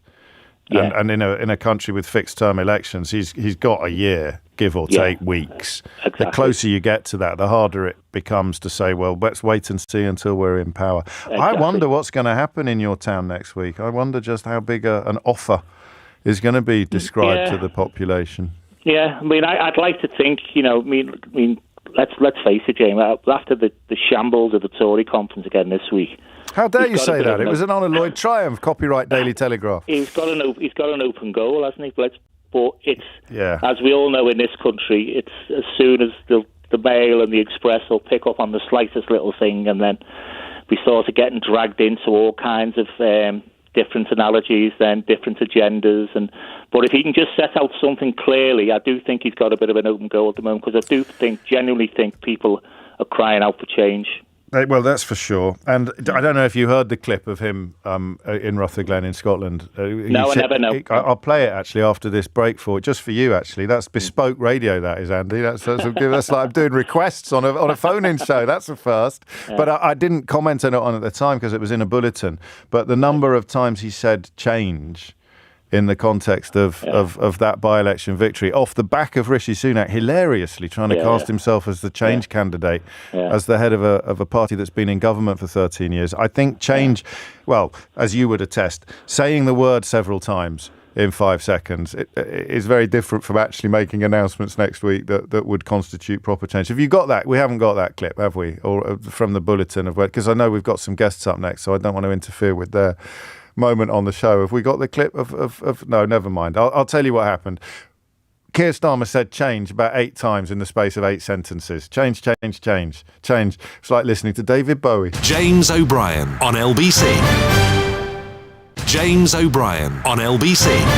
11:49 is the time. You're listening to James O'Brien on LBC. Global's Make Some Noise is LBC's charity. And today is Make Some Noise Day. That's why we are raising money for small projects, helping those living through the toughest of circumstances, whether that's people with serious mental health issues or people suffering domestic abuse, dealing with physical disabilities, homelessness, loneliness. The list is almost endless. I'm joined in the studio now by Fifi, and Stephen is back from Youth Concern, which, as you know, is just one of the small charities benefiting from the appeal this year. Youth Concern is based in Aylesbury and works with vulnerable young people aged 13 to 25. Services include counselling, a drop-in centre and homelessness prevention. We heard quite a lot in the last hour about how that work is done and how important it is for you to help us to support them today. Fifi, thank you for coming in. Thank you. Didn't I see you on BBC News recently? I'm just establishing Fifi's broadcast credentials before we came on the radio. Yeah. How did you find out about Youth Concern? I found out about Youth Concern by a staff member that started there like 2 years ago as well. I was at college the time when I actually met her. She told me that she was leaving me. So I was like, you know what, I'm going to come with you as well. I'm going to have see what actually happens there. What happens. Obviously, when I went there, I was a bit nervous, like I am right now. Don't be, it's only me. It was where I was nervous at the same time, but I had her there as well. But it was just where I felt like having a club there, having a drop-in, it makes it more better for other children. What was it like? Can you remember the first time you went in? The first time, I think I was just nervous and I just sat down.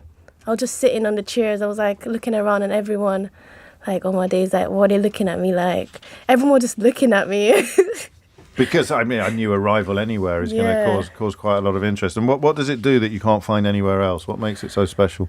I feel like it makes it special to me because, I don't know, you make a lot of friends and you get really close with other members there as well, staff members. I don't want to pry, but what was going on in your life that made Youth Concern so valuable for you? Well, what made it so valuable is just they help out. They help me out with a lot of stuff. I don't really have a lot of family around here. So okay. It was just where I had someone to talk to. Where stuff that other young people perhaps take for granted. They just don't. You don't have the advice that you need about stuff and the help that you need navigating the approach of adulthood. Really. Yeah. I was 12 when I moved here. Right. From Jamaica. Yes. So obviously, I'm living with my dad, and it was where, I don't know, I was at home. Home just felt so you just stuck there. You don't know where else to go. Then you find somewhere where you can stay, you feel safe, you know that you're going to be there with other young people and have fun. Stephen, we hear a lot about, and it's often sometimes couched in the language of cliche, isn't it, that young people need somewhere else to go, and someone else says, well, youth clubs aren't going to stop knife crime or what. I mean, the issues are so much more complicated than that. When someone like Fifi arrives at Youth Concern, what are your top priorities? I think for us, it goes back to what I said as well, is about the relationship. I think that young person may have faced many, many challenges in their life, and I think we are that safety net of young people and how we can support them. And we have a platform to show that. And at Youth Concern, we have a range of services that allows the young people to thrive. And it's all about that relationship when they first come through. So when Fifi first came through, how did it make her feel? It's the staff that makes her feel invited and supported.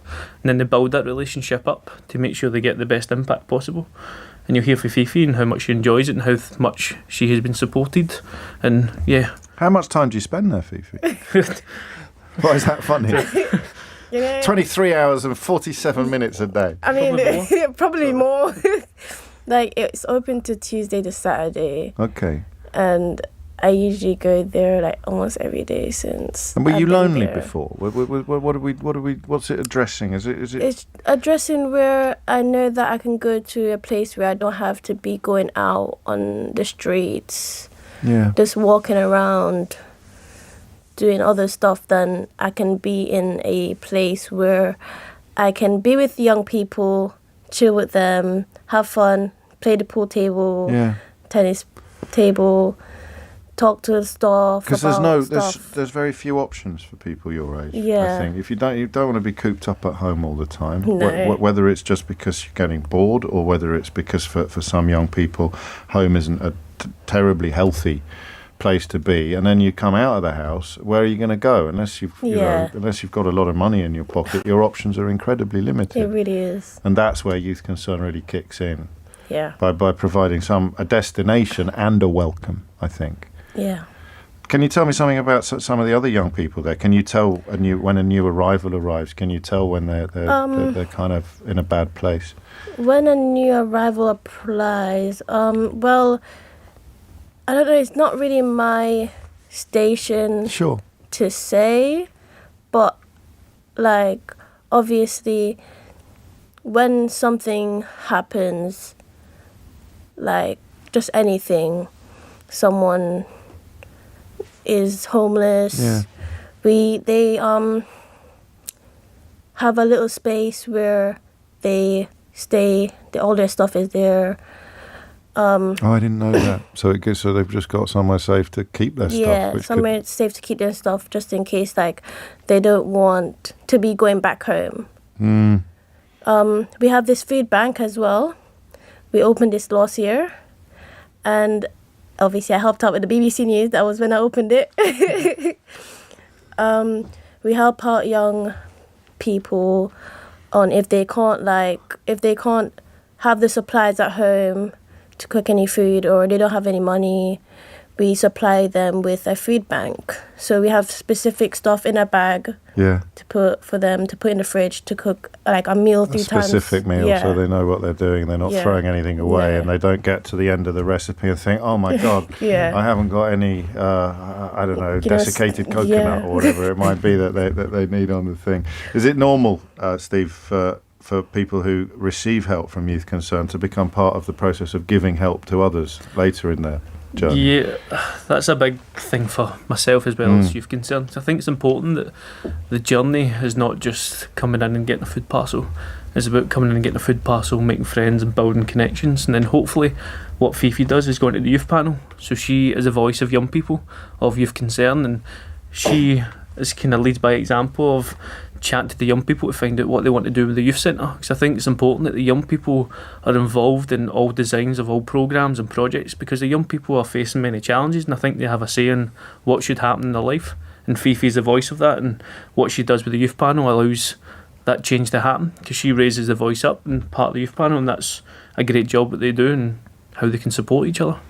On the homelessness question, it must be tough for you not to be able to find, because I didn't realise that a homeless youngster might turn up with their bag, and you can keep their bag safe, but you're going to have to turn them out at some point. Yeah. That must be really tough for you as a human. That is. It's very tough in terms of what you need to deal with. In some cases, we can get them housed. Yes. Because we work with different authorities. And vulnerability, age, location, there's so many postcode. criteria in terms of what you need to do and what the challenges are. The good thing is we have the next step, which has 9 beds in terms of that support. Then we're going to be full very soon. Sure. And I think it's having those opportunities, but I think it's a massive challenge we face just now is young homelessness. And there's so much criteria that you need to follow, but you can't get into a house because you follow a certain criteria. I think it's very, very hard in terms of how that work happens.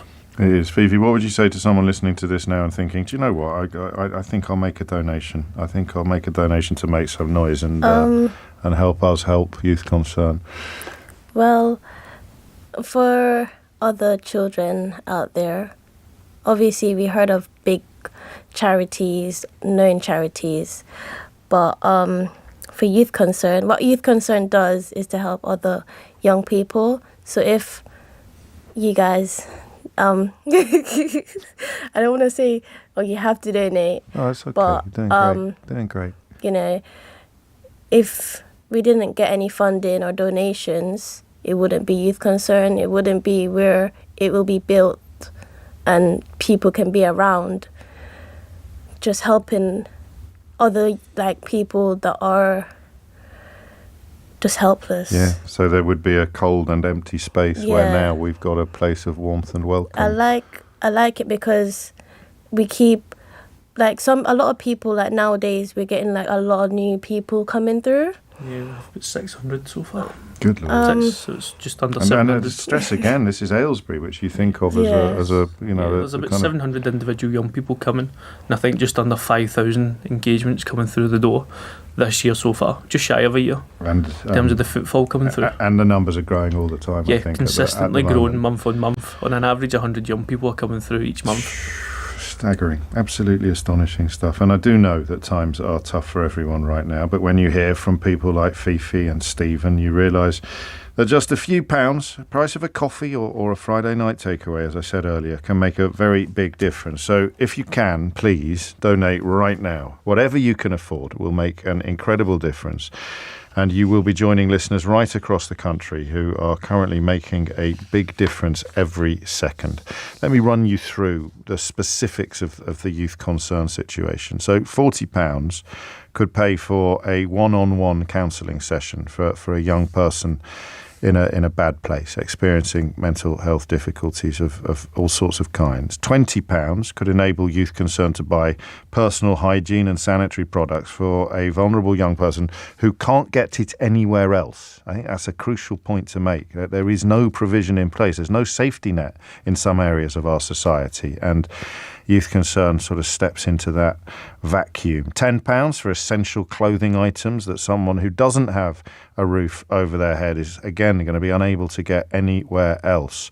And £5 could contribute to the Youth Concern Youth Food Bank that Fifi just described to us all. So to donate, £40, £30 or £20, just text LBC 40, LBC 30, LBC 20, no spaces, to 70766. That's LBC 40, LBC 30 or LBC 20 without a space to 70766, or give what you can online at lbc.co.uk.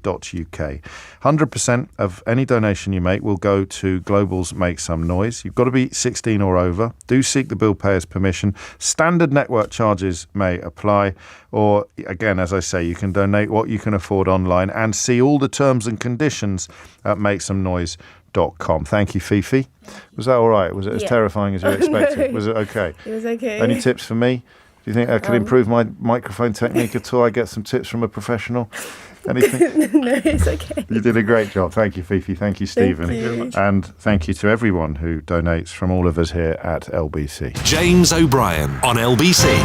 It is 6 minutes after 12. I mean, if anyone bothers to do the work, I think the salting of the earth analogy that we started with at the top of the show is going to be particularly pertinent to this HS2 story. Just doing stuff now that will make it prohibitively expensive, if not impossible, for a Labour government installed a year from now to reverse it and do what they consider to be best for the country. I could be wrong, but there's a bloke on Twitter called Tom Forth who's incredibly good at crunching data, and he's done some work in this field already today, pointing out that it's probably over. He says, I hope I'm wrong, but I don't think I am. Very little of the new stuff will happen. Some of it's already been cancelled. A lot was so poorly researched by the UK government team who wrote the documents that it's already done. I don't think there's any room for optimism. This is, as he describes, the earth is being salted and the wells are being poisoned, which is such cynical politics. Maybe it's so obviously cynical that the only real attempt to attack Keir Starmer that we've heard during the last 2 hours came from a Jeremy Corbyn admirer, not from a Tory. That's going to be electorally very, very interesting. But that may just be that no Tories are listening to the programme anymore. Who knows? 7 after 12 is the time. Right, I've got a completely mad one for you now. That was a joke, by the way. We did an entire show where only Tory voters were allowed to ring in earlier this week. But I think this is really, really interesting. And it's one of those stories that, depending on your age, I think your reaction is going to be completely different. Age and experience, but especially age. The best example of this week was Rishi Sunak's smoke and mirrors smoking ban. Copyright me. The smoke and mirrors smoking ban, because you responded to it like I did. You imagined a world in which you were 14 and it was being announced that anyone who's currently 14 will never be able to buy a cigarette. And you found yourself thinking, wow, that's incredible. Or you found yourself thinking, wow, that's really unfair. I loved my 20 Woodbine when I was 14 years old. So he announces something that is happening to 14-year-olds, and most of us automatically start channeling our inner 14-year-old. But in fact, if you speak to any 14-year-olds, they would have greeted that announcement of Rishi Sunak's this week with the mother of all mez. Mez is, like meh, M-E-H, meh, yeah? Yeah? So, because they're like, well, none of my friends smoke. None of them want to smoke. Only idiots smoke. Vaping, that's a big issue. That's a big problem. But in terms of us planning to smoke cigarettes when we grow up, or next week, or sneaking around the back of the... When was the last time you saw... I don't know if you've hosted any teenage parties lately, but I've had the privilege of having to clear up after a few, and I can tell you now that even with 100 kids... I've got the number of, you can still call them fag ends, can you? The number of cigarette butts or fag ends that I'm clearing up in conjunction with the hostesses, let me stress. I'm not suggesting for a minute that I do it all single-handedly, but there just aren't any. There's none, whereas when I was 14 or 15 or 16 or 18 or 25 and you had a party in your garden, you'd be out there all day the day after trying to pick up all the fag butts. So it just doesn't happen. So you respond to that announcement according to where you were when you were 14 or how close to 14 you are. So in retrospect, I'd like to retract my praise for Rishi Sunak that was offered up yesterday or the day before and say, really, it is it's not bold. It's the right thing to do, but it's not a very big deal. It'd be a bit like banning me from eating lettuce. Actually, I eat quite a lot of lettuce. It'd be a bit like banning me from eating marzipan. I hate marzipan. It's the only thing I don't like. Whenever the waitress comes over or the waiter comes over and says, is there anything you're allergic? I say, I'm not actually allergic to it, but I can't eat marzipan. And she says, sir, you're in a sushi restaurant. The likelihood of you being served marzipan is pretty slim. But it's a bit, so banning cigarettes for 14-year-olds is a bit like banning, I don't know, banning ice trays for Eskimos or something like that anyway. 10 minutes after 12 is the time. So this story, I think, is a bit like that. It's in France, but we're going to talk about it from our perspective. Parents could be barred from posting photographs of their children on social media and prosecuted if they flout the ban under a pioneering French bill. Now, I thought when I first read that, it was daft, just for a nanosecond, because I'm approaching it from my generational perspective. And Facebook was still relatively new when I became a parent, and it was perfectly normal to post pictures of your babies or pictures of your children on there. A pal of mine who's recently become a parent put something up there, and sadly the relationship with the mother has not survived the arrival of the baby. But he put something up recently that said, my daughter's mother has asked me not to put up any pictures of the baby. And my initial reaction was, crikey, that seems a bit strict. But then I started thinking about it, and there are a number of reasons why a child may retrospectively wish that a parent hadn't put up pictures, and why a parent may wish pretty quickly that they hadn't done the same. Some of them are relatively silly, but some of them are really, really serious. Should we get the really ugly one out of the way first? With AI and things like that now, you can manipulate images in some pretty hideous ways, but you would need the raw material imagery to begin with. So let's be pretty clear on that, okay?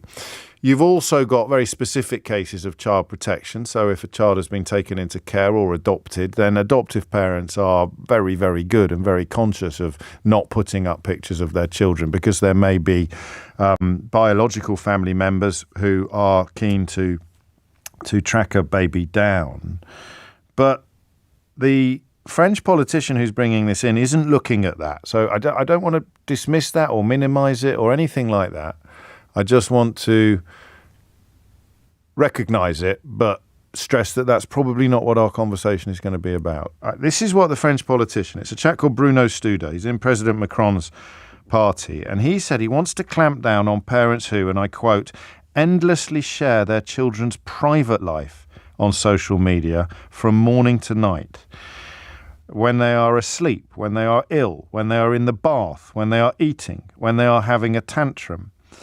There's also fads that involve parents playing pranks on their children and posting the film of it on social media. An egg crack challenge where you crack an eggshell on a child's head, a cheese challenge in which you slap each other around the face, or you throw slices of cheese at babies. I don't understand an awful lot of this stuff, but what I do understand is this politician's description of, and I quote, a serious attack on the dignity of the child.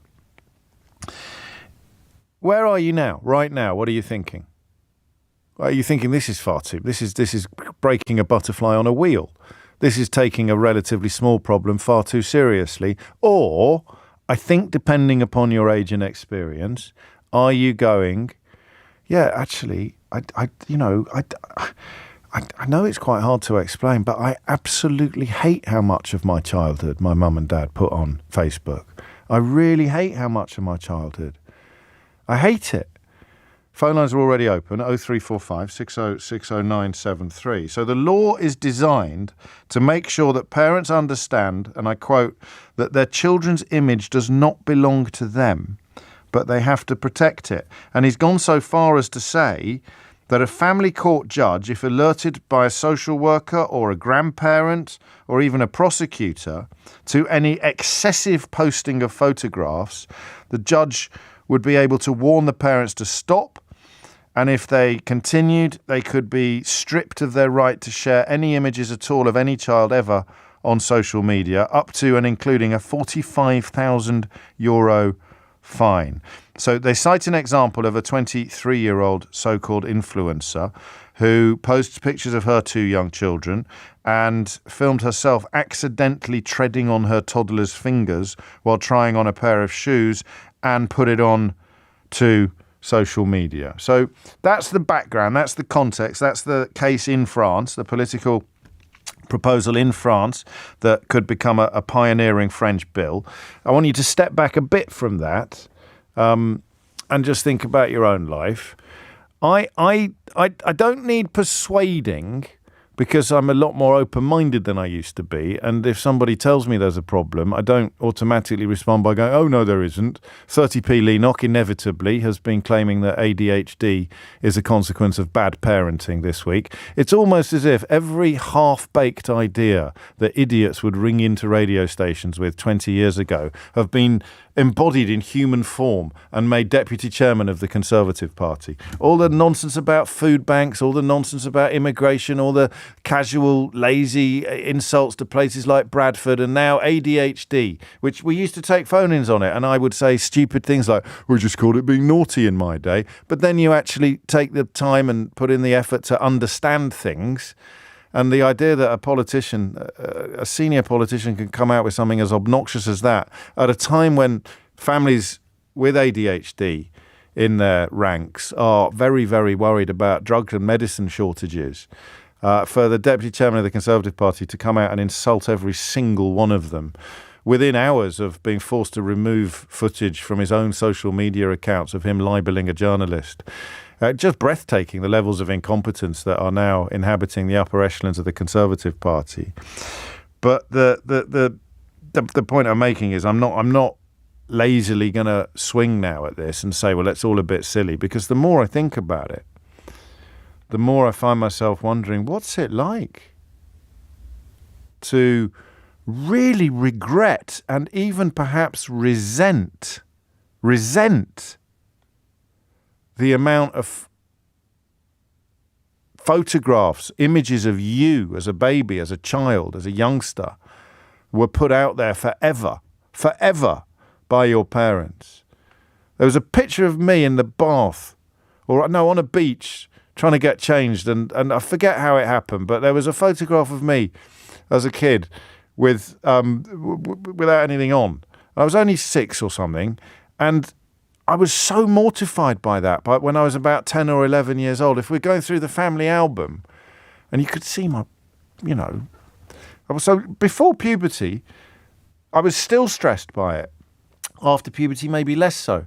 But suddenly thinking, if that family picture had been on Facebook, it would be there forever. Every new girlfriend that you had could look it up and find a picture of you in the bath when you were 4. So could your enemies. I don't know if I'm thinking of the wrong things, but the more I think about this, and I don't want parents who've done it to start feeling bad all of a sudden. We've all kind of done something in this area, but because I'm so old and grizzled now, it's quite odd for me to have someone of my age becoming a parent now. And that was something that I noticed on Facebook, saying one of the parents said, we don't want any images at all up on Facebook. And I kind of get it. So we can have the conversation about the policy, which is a good old, what do you think of it? 0345 6060 973. But actually, what about the lived experience? Do you really regret the amount of pictures of your children that you put on social media when it was new and you were young? 0345 6060 973. Or what is it about this? What is it about what your parents did that really, really hacks you off? And I bet it's quite frustrating that not everybody immediately appreciates the depth of your feeling on this. Is it? Well, I do, and I will. I think this is probably a really good idea. It might not be the perfect policy, but the general mood, the direction of traffic, of saying, you've actually got no right. You wouldn't stick it on a billboard, would you? You've got no right to take your child's image and disseminate it all around the world in a way that will never, ever, ever be retractable. You can never take it back.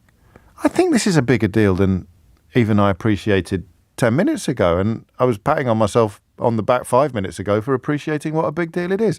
I'll shut up now and take some calls. 0345 6060 973. It's 12:19. James O'Brien on LBC. James O'Brien on LBC. It's 22 minutes after 12. Thank you to Martin for making me smile. How can you not like marzipan, he writes? You may have just lost a listener. I can't do this phone in for reasons that should be fairly obvious. But I'd love to do... What's the craziest reason you've got for not listening to a radio show anymore? But it's only really funny if it's my show. So what's the funniest reason for not listening to this show anymore? That's never going to work. It reminds me of the time I got halfway down the sentence of saying... In response, I've told you this a million times, in response to the percentage of people who had no phone, landline or mobile. And I was so drawn to that story. I did what I always do when I'm drawn to a story. I tried to turn it into a phone-in. So I got about 3 words away. I got halfway down the question. Give me a call if you haven't got a phone. 0345 6060 973. Give me a call if you haven't got a phone. 23 after 12. We're not talking about that. We're talking about this. Parents putting their children on social media face court threat. Laura is in Cambridge. Laura, what do you think? Hi, first of all, fully with you on the marzipan. It's the devil's food. Yeah. I've got a 14-month-old daughter, and me and my husband, before she was born, had the conversation around, the internet and social media. I think there's three reasons why we don't want her image on there. One, you don't know who is accessing it. I know that's probably a bit of a pessimistic view, but it's also true. You can put all your filters and stuff in place, but you've got no control over that image once it's out there. Exactly. Two, until she's old enough to decide how she wants her image to be used, it is her image. We have no right to distribute it, we don't feel. And three, I don't want her to grow up thinking that it's normal to have your whole life posted on social media. I think it was only a few weeks ago you did a call where, a phone-in where you were talking about, young girls with self-confidence issues because of social media and everything that's on there, and we want her to keep as far away from that as long as we can. We're not naive to think she'll never be on it and never be influenced by it, but we want to do our part to make sure it's it's when she's much older and able to. You put it like that. It makes perfect sense. It really does. How common is your attitude among your peers, among sort of your NCT group or the equivalent? Yeah, I think really common now. We had a birthday party with all of our NCT group and all the babies, and I kind of messaged beforehand to say, please don't put any pictures of Ali on social media, and pretty much most of the mums came back and said exactly the same. Don't worry, we don't want them posted either. So, I think my attitude is probably a growing norm. Well, it clearly is, isn't it? That's I tell you what, I got it right when I said that responses to this story are going to depend exactly on where you are generationally and parentally, because there'll be people listening who are nearer my age than yours who can't quite believe there is, because it didn't cross our minds that there was something wrong with posting pictures of birthday parties, or maybe not bath time, but birthday parties. But your arguments make perfect sense. Yeah, and it probably wasn't an issue back then as much because, well, we hadn't seen the damage it would do. We didn't know that. Exactly. What do your parents think? What do the grandparents think about it? They're totally fine, My sister, her aunties, all that, they're all totally fine with the decision. They all agree. They all understand. You haven't got one of those in-laws. Why. You haven't got one of those in-laws going, I can't believe it. So it's just almost we're very lucky. Don't they realise we've raised children ourselves? Honestly, these young people today, they think they've invented parenting. Can't put a picture of the birthday. No, we are very, very lucky with both our parents, and they totally understand. Wow. Thank you, Laura. Perfect first call, because you just explain it in a completely unsensational way. That's just the new normal. And yet I don't want anyone from my kind of era to think that they did anything wrong. It's just the world has turned. I've said a few times when it comes to fears, justified fears about technology and the internet in particular, and then the unjustified fears, the moral panic element of it, normally these things sort themselves out. It's just trying to limit the damage that is done before they do. 27 after 12 is the time. Jenny's in Brighton. Jenny, what would you like to say? Hi there, James. Yes, I was just listening to you and it really struck a chord with me, actually, because in 2014, so 9 years ago, I posted a picture of my little girl who'd fallen asleep in her bed holding a helium balloon. Aww. And it was cute, exactly. It was cute. It was a statement. It was, I've had a lovely day. Yeah. I've had a great party. And I posted it on Facebook and everybody loved it. It was all positive comments. When was this? Can I ask when this was? 2014. 14, yes. So 9 years ago. And so she would have been 5 and a half at the time. And she'd fallen asleep in her bed with this helium balloon attached to her hand or her wrist. And I actually took it off her, but for obvious reasons. But I took a picture, put it on Facebook, and everyone loved it. And then one person came on and commented. Now, this person who commented was going through the adoptive process in Austria at that time. So they were hypersensitive then? The hypersensitive, they'd been through all the policies and procedures, possibly even looked at the online effects of this sort of thing. And the message was really negative from her. And it said, you've just breached your daughter's privacy. You shouldn't be posting this. And everyone kind of was a bit shocked at the reaction. And the relationship between myself and her was that we'd known each other since we were 16, so 30 years. Yeah. And I'd sung at her wedding. She'd been at mine. And so it was a family friendship where you had students come over from, different countries. So she knew my family. It affected my family friendship, relationship. Of course it and did. it was quite divisive in the fact that, my parents were siding with her. Really? And it was, yes, I know, but they did. Well, I mean, the consolation prize is that you were very ahead of the curve on this, Jenny. But that's not much. That's not much consolation, is it, to the difficulties you describe? No, I mean it's something. I don't speak to them now, and your parents? Just thought, no. The people in Austria. Oh, thank goodness for that. I was going to say, flipping out, I'm going to get my peacekeeper hat on this one. Then you can't stop. So if it was Brexit, I'd get it, but not over one photo. But I mean, but do you see? Do you think 9 years later? Do you think she had more of a point than you thought at the time? For the record, I think she handled it very insensitively and unkindly. But 9 years ago, I think I'd have been like, "Oh, get over yourself." Whereas now, I'm like, I do actually see your point. Well, I took the stand off. She's my daughter. She's in a loving family home. Yes. She's not under social services. She's not under any kind of care order or anything. She's fine, and I can do what I want with. She's my daughter. To which other? To which? If I want go on. That was how I. Sorry to cut you off. That was how I felt about it. Yes. And do you still? No, less so. I mean, it's theatre trips now when we're excited in the theatre. But and she knows what you're doing, and she's old enough to have some sort of agency on it, isn't she? Yeah. She will consent or not. And she will consent or not now.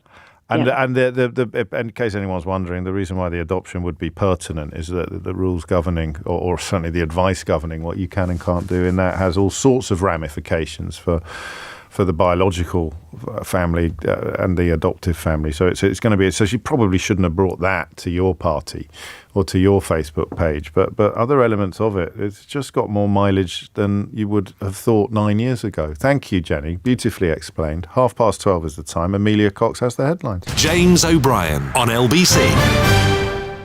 James O'Brien on LBC. 12:34 is the time. You're listening to James O'Brien on LBC. I just want to clarify something that you may have thought I was exaggerating earlier when I mentioned how many times. Do you think someone has told Keir Starmer that he needs to say the word change a lot? Just putting it out there. We get the chance now to lay out our positive case for change when we go to our conference in Liverpool. But because we have changed, we are the hope of change. Because we've changed, we can answer the question, why Labour? Because we've changed, we are hungry for power. And because we're changed, we are ready to serve across Scotland and across the United Kingdom. I got six. I'm going to do it. Can I do a ding ding on this one? Can we do it again? Let's go. We get the chance now to lay out our positive case for change when we go to our conference in Liverpool. But because we have changed, we are the hope of change. Because we've changed, we can answer the question, why Labour? Because we've changed, we are hungry for power. And because we're changed, we are ready to serve across Scotland and across the United Kingdom. I got 5 that time. How many did you get? 6. Did I do 6 dings? Or did I miss one? Oh, I missed one. We can't do it again, can we? Anyway, just saying. He has said change quite a lot, hasn't he? And it's 2 types of change, which is quite interesting. He is the candidate for change, but also driving home that Labour has changed. Absolutely crucial part of his mission. Perhaps you could say even more so in Scotland than everywhere else. But so Penny Mordaunt is fighting. Fighting. If someone next to you stands up and fight them. Fight. And Keir Starmer is changing. What do you want, fighting or changing? What's Rishi Sunak doing? He's changing as well. Oh, it's so confusing. Can I have a minute now? Do you mind? Just to talk to you about Make Some Noise. Because I am aware of all the demands upon your kindness that appear in front of you. It sometimes seems it is almost every day, you know. It might be someone selling the big issue or collecting money outside the supermarket. But the reason why I love Make Some Noise, why I'm really proud to be part of the company responsible for launching this movement, I think I'd call it, is because of the parts it reaches, because of the way.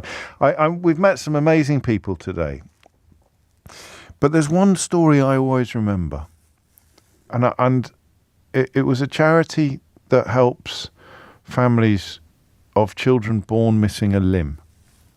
It's a charity that we've helped in previous years, but there was a line that a little lad said to me that I've never forgotten, and it kind of sums up the kind of charities that we help. And I said, talking about going away for the whole weekend with family and with other families, like a big camp of other families where one child or more had been born without a limb. And I said, why is it such a big deal? And I wasn't going through the motions. I hope you know that I'd make a real effort when these children come into the studio to make them feel relaxed and to really try and get into their story. But it's not like asking questions on the normal show when I've got a rough idea of what every answer is going to be. And so I said, why is it such a big deal to go away on these weekends, these special weekends that you go away together? And I remember he said, because I don't stand out. And no one asks me any questions about my arm. And of course, every family there has been through the same thing. And the sibling, his sister, doesn't have to explain. No one asks his sister about why her brother's only got one arm. And I just thought, that doesn't reach, does it? You don't get that with the massive charities, the ones that can afford the huge advertising campaigns. You don't get into the really tiny specifics of it, the really personal stuff. And then we've given a lot in the past, or you have given a lot in the past, and we have passed it on to mental health charities, which you'll know are very close to my heart. Mental health for young people, very close to my heart. The situation now of what is officially available is dire. It's beyond dire. I know of people in my professional and my personal life who cannot get seen. And that is a trigger warning here for you, but until you've actually attempted to take your own life, you can't get an appointment with some mental health services, some children and young adult mental health services. It's got to have got that bad. And there are charities that will step into the breach. We've met them in previous years. And speaking to Fifi and to Stephen and to Anna earlier from Youth Concern in Aylesbury, very specific to the problems of that town and the issues of that town. And it'd be just like any other town in the country. But they've found the problems and they're fixing the problems. And that I'll tell you the bit that stuck with me, actually, was something Fifi said about homeless young people. And remember, they only work with 13 to 25-year-olds. So you're looking at someone potentially who's, really young. And they get a locker to put their stuff in, even when they can't help them find a bed for the night. The benefit of having a locker, I think about that. I don't know whether you've got children or how old they are. But just, if that's the only place they can stick their stuff so that it can stay safe and dry, you get an idea of why the decision was taken some years ago to focus on charities that you never normally hear about. Yeah? And that's why I wanted just to take a moment on this one to remind you of the kind of work that we do. So in the case of Youth Concern, it touches a lot of the things I've just alluded to. £40 gets a counselling session for someone who's not going to be able to get it anywhere else. That could be someone suffering suicidal ideation, depression, anxiety, all manner of issues. And the point is this: they're not getting help anywhere else. This isn't the day for asking why they're not or whether they should. Of course they should. And we know why they're not. But they're not. And that's what we can just address together. £20, you could help someone get the hygiene and the sanitary products for a vulnerable young person. You're homeless, washing is hard. And carrying around shampoo. Or just not being able to afford it. It's just grim. And it's real, because there's 1 million young people in this country who don't have a bed of their own. £10, you could get essential clothing items, like new pants. It's not dance around this one. It's not essential clothing. It's new pants, socks, haven't got holes in.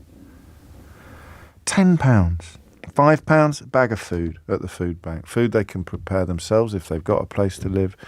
Food they can eat if they haven't. And that's it. That's all it is. So come on, help me out on this one.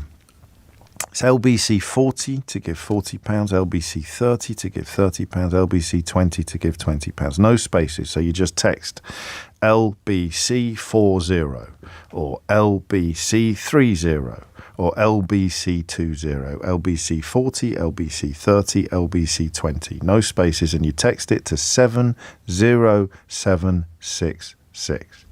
70766. And if those figures are unhelpful to you, you can donate any number you want, any figure you want, any amount you want at lbc.co.uk. You can knock yourself out on this one. 100% of your donation goes to Global's Make Some Noise.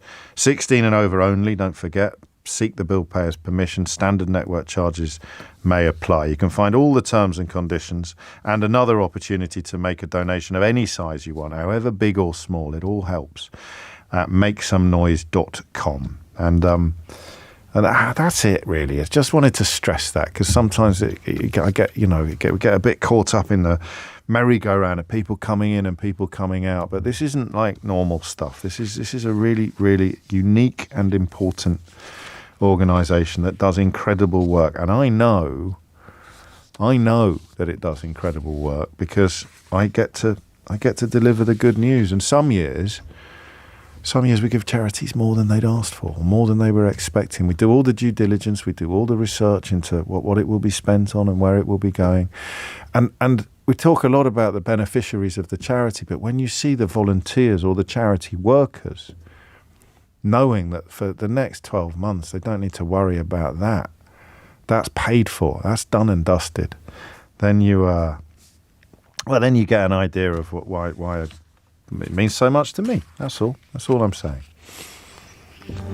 Today, all of Global comes together for Global's Make Some Noise Day, supporting small charities that need your help more than ever. Global's Make Some Noise Day on LBC. Global's Make Some Noise is LBC's charity. Over the past 10 years, your donations have made a difference in communities across the UK.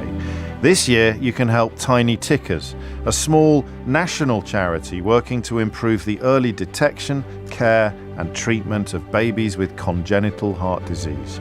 Sebastian's parents, Jen and Robin, who I met earlier, have been supported by Tiny Tickers ever since they discovered at the 20-week scan that Sebastian had a serious heart defect. My husband and I had been trying for a baby for about 4 years, and our miracle boy was conceived, and we were absolutely delighted. The first part of the pregnancy was fine, and then the 20-week scan happened. They picked up a major heart defect. Just utter devastation. Our precious baby that was so loved and so wanted potentially might not survive. I'll never forget that moment. And we had the most phenomenal medical team around us, but we had no one to turn to in terms of emotional support. And that's when we were introduced to Tiny Tickers. They scooped us up from being a crumpled mess and gave us a chance to express how we were feeling. They were that hope and support. And you could help the Tiny Tickers right now. To donate £40, £30 or £20, just text LBC 40 or LBC 30 or LBC 20 without a space to 70766. LBC 40, LBC 30 or LBC 20 to 70766. 100% of the donation goes to Global Make Some Noise. 16 and over only. Seek the bill payer's permission. Standard network charges apply. See the terms and conditions or make a donation of whatever sum you please at makesomenoise.com. It's 12:46. James O'Brien on LBC. James O'Brien on LBC. 10 to 1 is the time. Back to... it's a good one, this. I mean, I think you'd struggle probably to tell a parent that they're wrong. Hang on, let me get this right. I think you'd struggle... Well, I think the sense of not putting any pictures of your children or hardly any pictures of your children on social media is crystal clear in 2023. let me be clear. In 2016, I would not have agreed. I'd have said, "Oh, don't be ridiculous. I'm not going to live my life according." But so fascinating. Page turner. Chris is in Richmond. Chris, what would you like to say?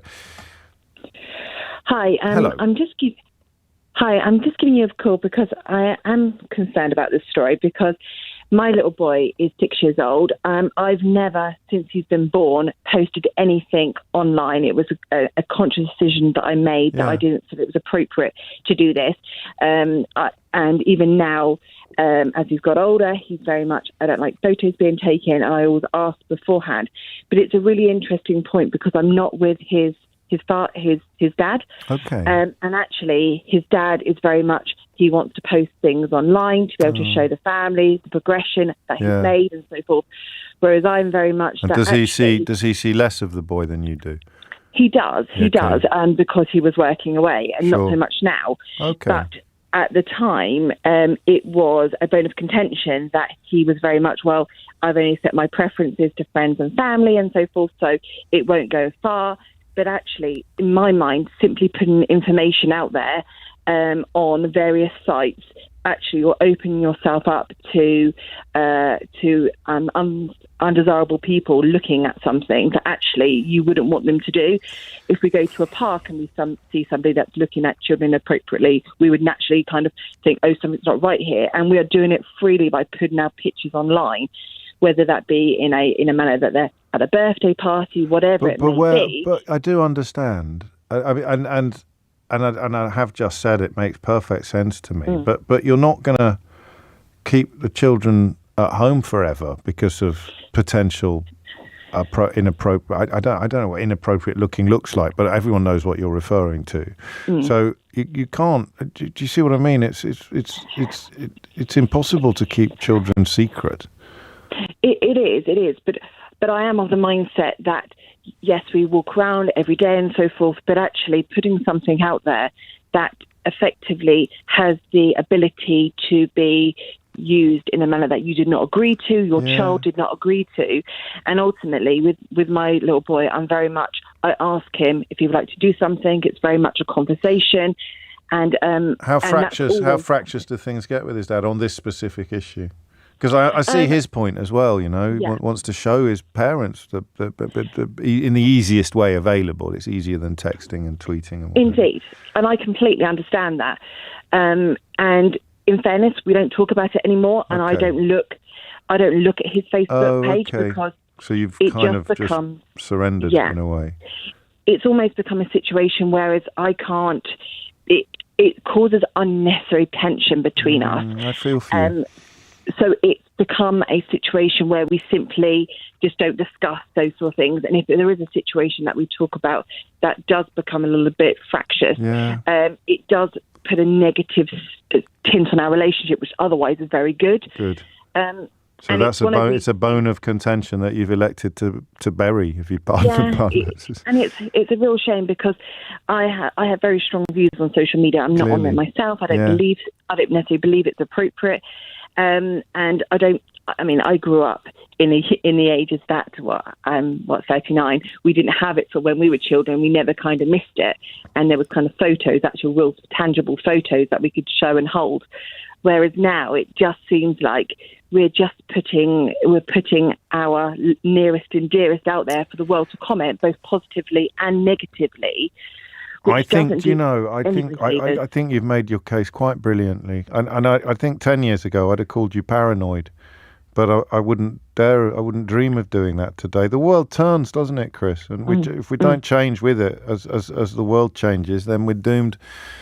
We'll all turn into 30p Lee Anderson, and we'll be offering up opinions that bear no resemblance whatsoever to the world that we actually inhabit. And I completely understand why you do what you do, and the simplest way to sort it would simply just to say better safe than sorry. What do you lose by not putting pictures of your children on Facebook? What risk are you taking? What loss are you enduring? I think well, I wish you well. I can't I've got to crack on because I've got to play a little clip of full disclosure, or quite a big clip actually, but I find that absolutely fascinating, not least because it's very easy. I think I'm fairly confident that 10 years ago I would, maybe not even that politely, I would have said there was some paranoia in play there, but I certainly wouldn't say that now for the very simple reason that I don't think it. Paranoia is a great word. And talking of words, Talking of words, yeah. My guest on this week's Full Disclosure is Susie Dent, and I know, like me, that you have a particular fondness for digging into words. You can always tell on Mystery Hour, can't you? The one question about the origin of a phrase, and suddenly the whole switchboard fills up with them, so we have to have a moratorium. Anyway, enough of it. Here is Susie Dent, star of Countdown, 8 out of 10 Cats Do Countdown, and of course her Orange, Nothing Rhymes with Orange podcast, and author of brilliant books, which we talk about a lot in the podcast. Here's a little bit of me and her. People, certainly when I dredge up a word from the historical dictionary that seems so appropriate for today, I think people marvel at the fact that it existed in another time. There obviously was a need for it then, but also intrigued, as I am, as to why it kind of languished for so long and then, Today's word faded. is quite a good example of that, isn't it? Oh, yeah, I did that sitting on this chair, actually, before you came. Yeah. Ruthful. I just love it, yeah, because I always bang on about this, but there are so many lost positives in the dictionary, and we focus entirely on the negative. So ruthful is to be full of compassion. The name Ruth means compassionate. And ruthful was around in the 13th century. And to be fair, ruthless was only a century later, but 100 years. Yeah. And ruthful died a death, really. How do you study that then? How do you explore the reasons why it died a death? Because it's a lovely word, and it should. I mean, it's all beautiful. three. Ruth itself should be in more. You could describe a politician as being markedly lacking in Ruth, couldn't you? Well, possibly. That was what prompted this. But yes, you could. And actually, what's also really interesting about human nature is that the only way that ruthful has survived is in rueful. Because rue is a kind of riff on Ruth. Right. So even rueful, to be ruthful is to be sort of slightly kind of regretful, isn't it? And remorseful almost. So it's lost its positivity again. And I love the fact that, for example, soon in Old English meant now, immediately. Yes. But because of the way that we are, it kind of meant, well, at some point. Yes. We'll do it. It's a bit like in Devon they have directly. I'll do it directly, which is not directly at all. It's like mañana. I'll do it at some point, which I like. And so you get a sense of human nature, I think, by the way that these words develop, obviously. So it's a fascination with humans, actually, and why they do the things they do, and words being, obviously the key mode of communication. Yeah. How does the academic side of it work, though? When you come, can you tell? Do you work out why ruthful fell out of use, or is it just attrition, really?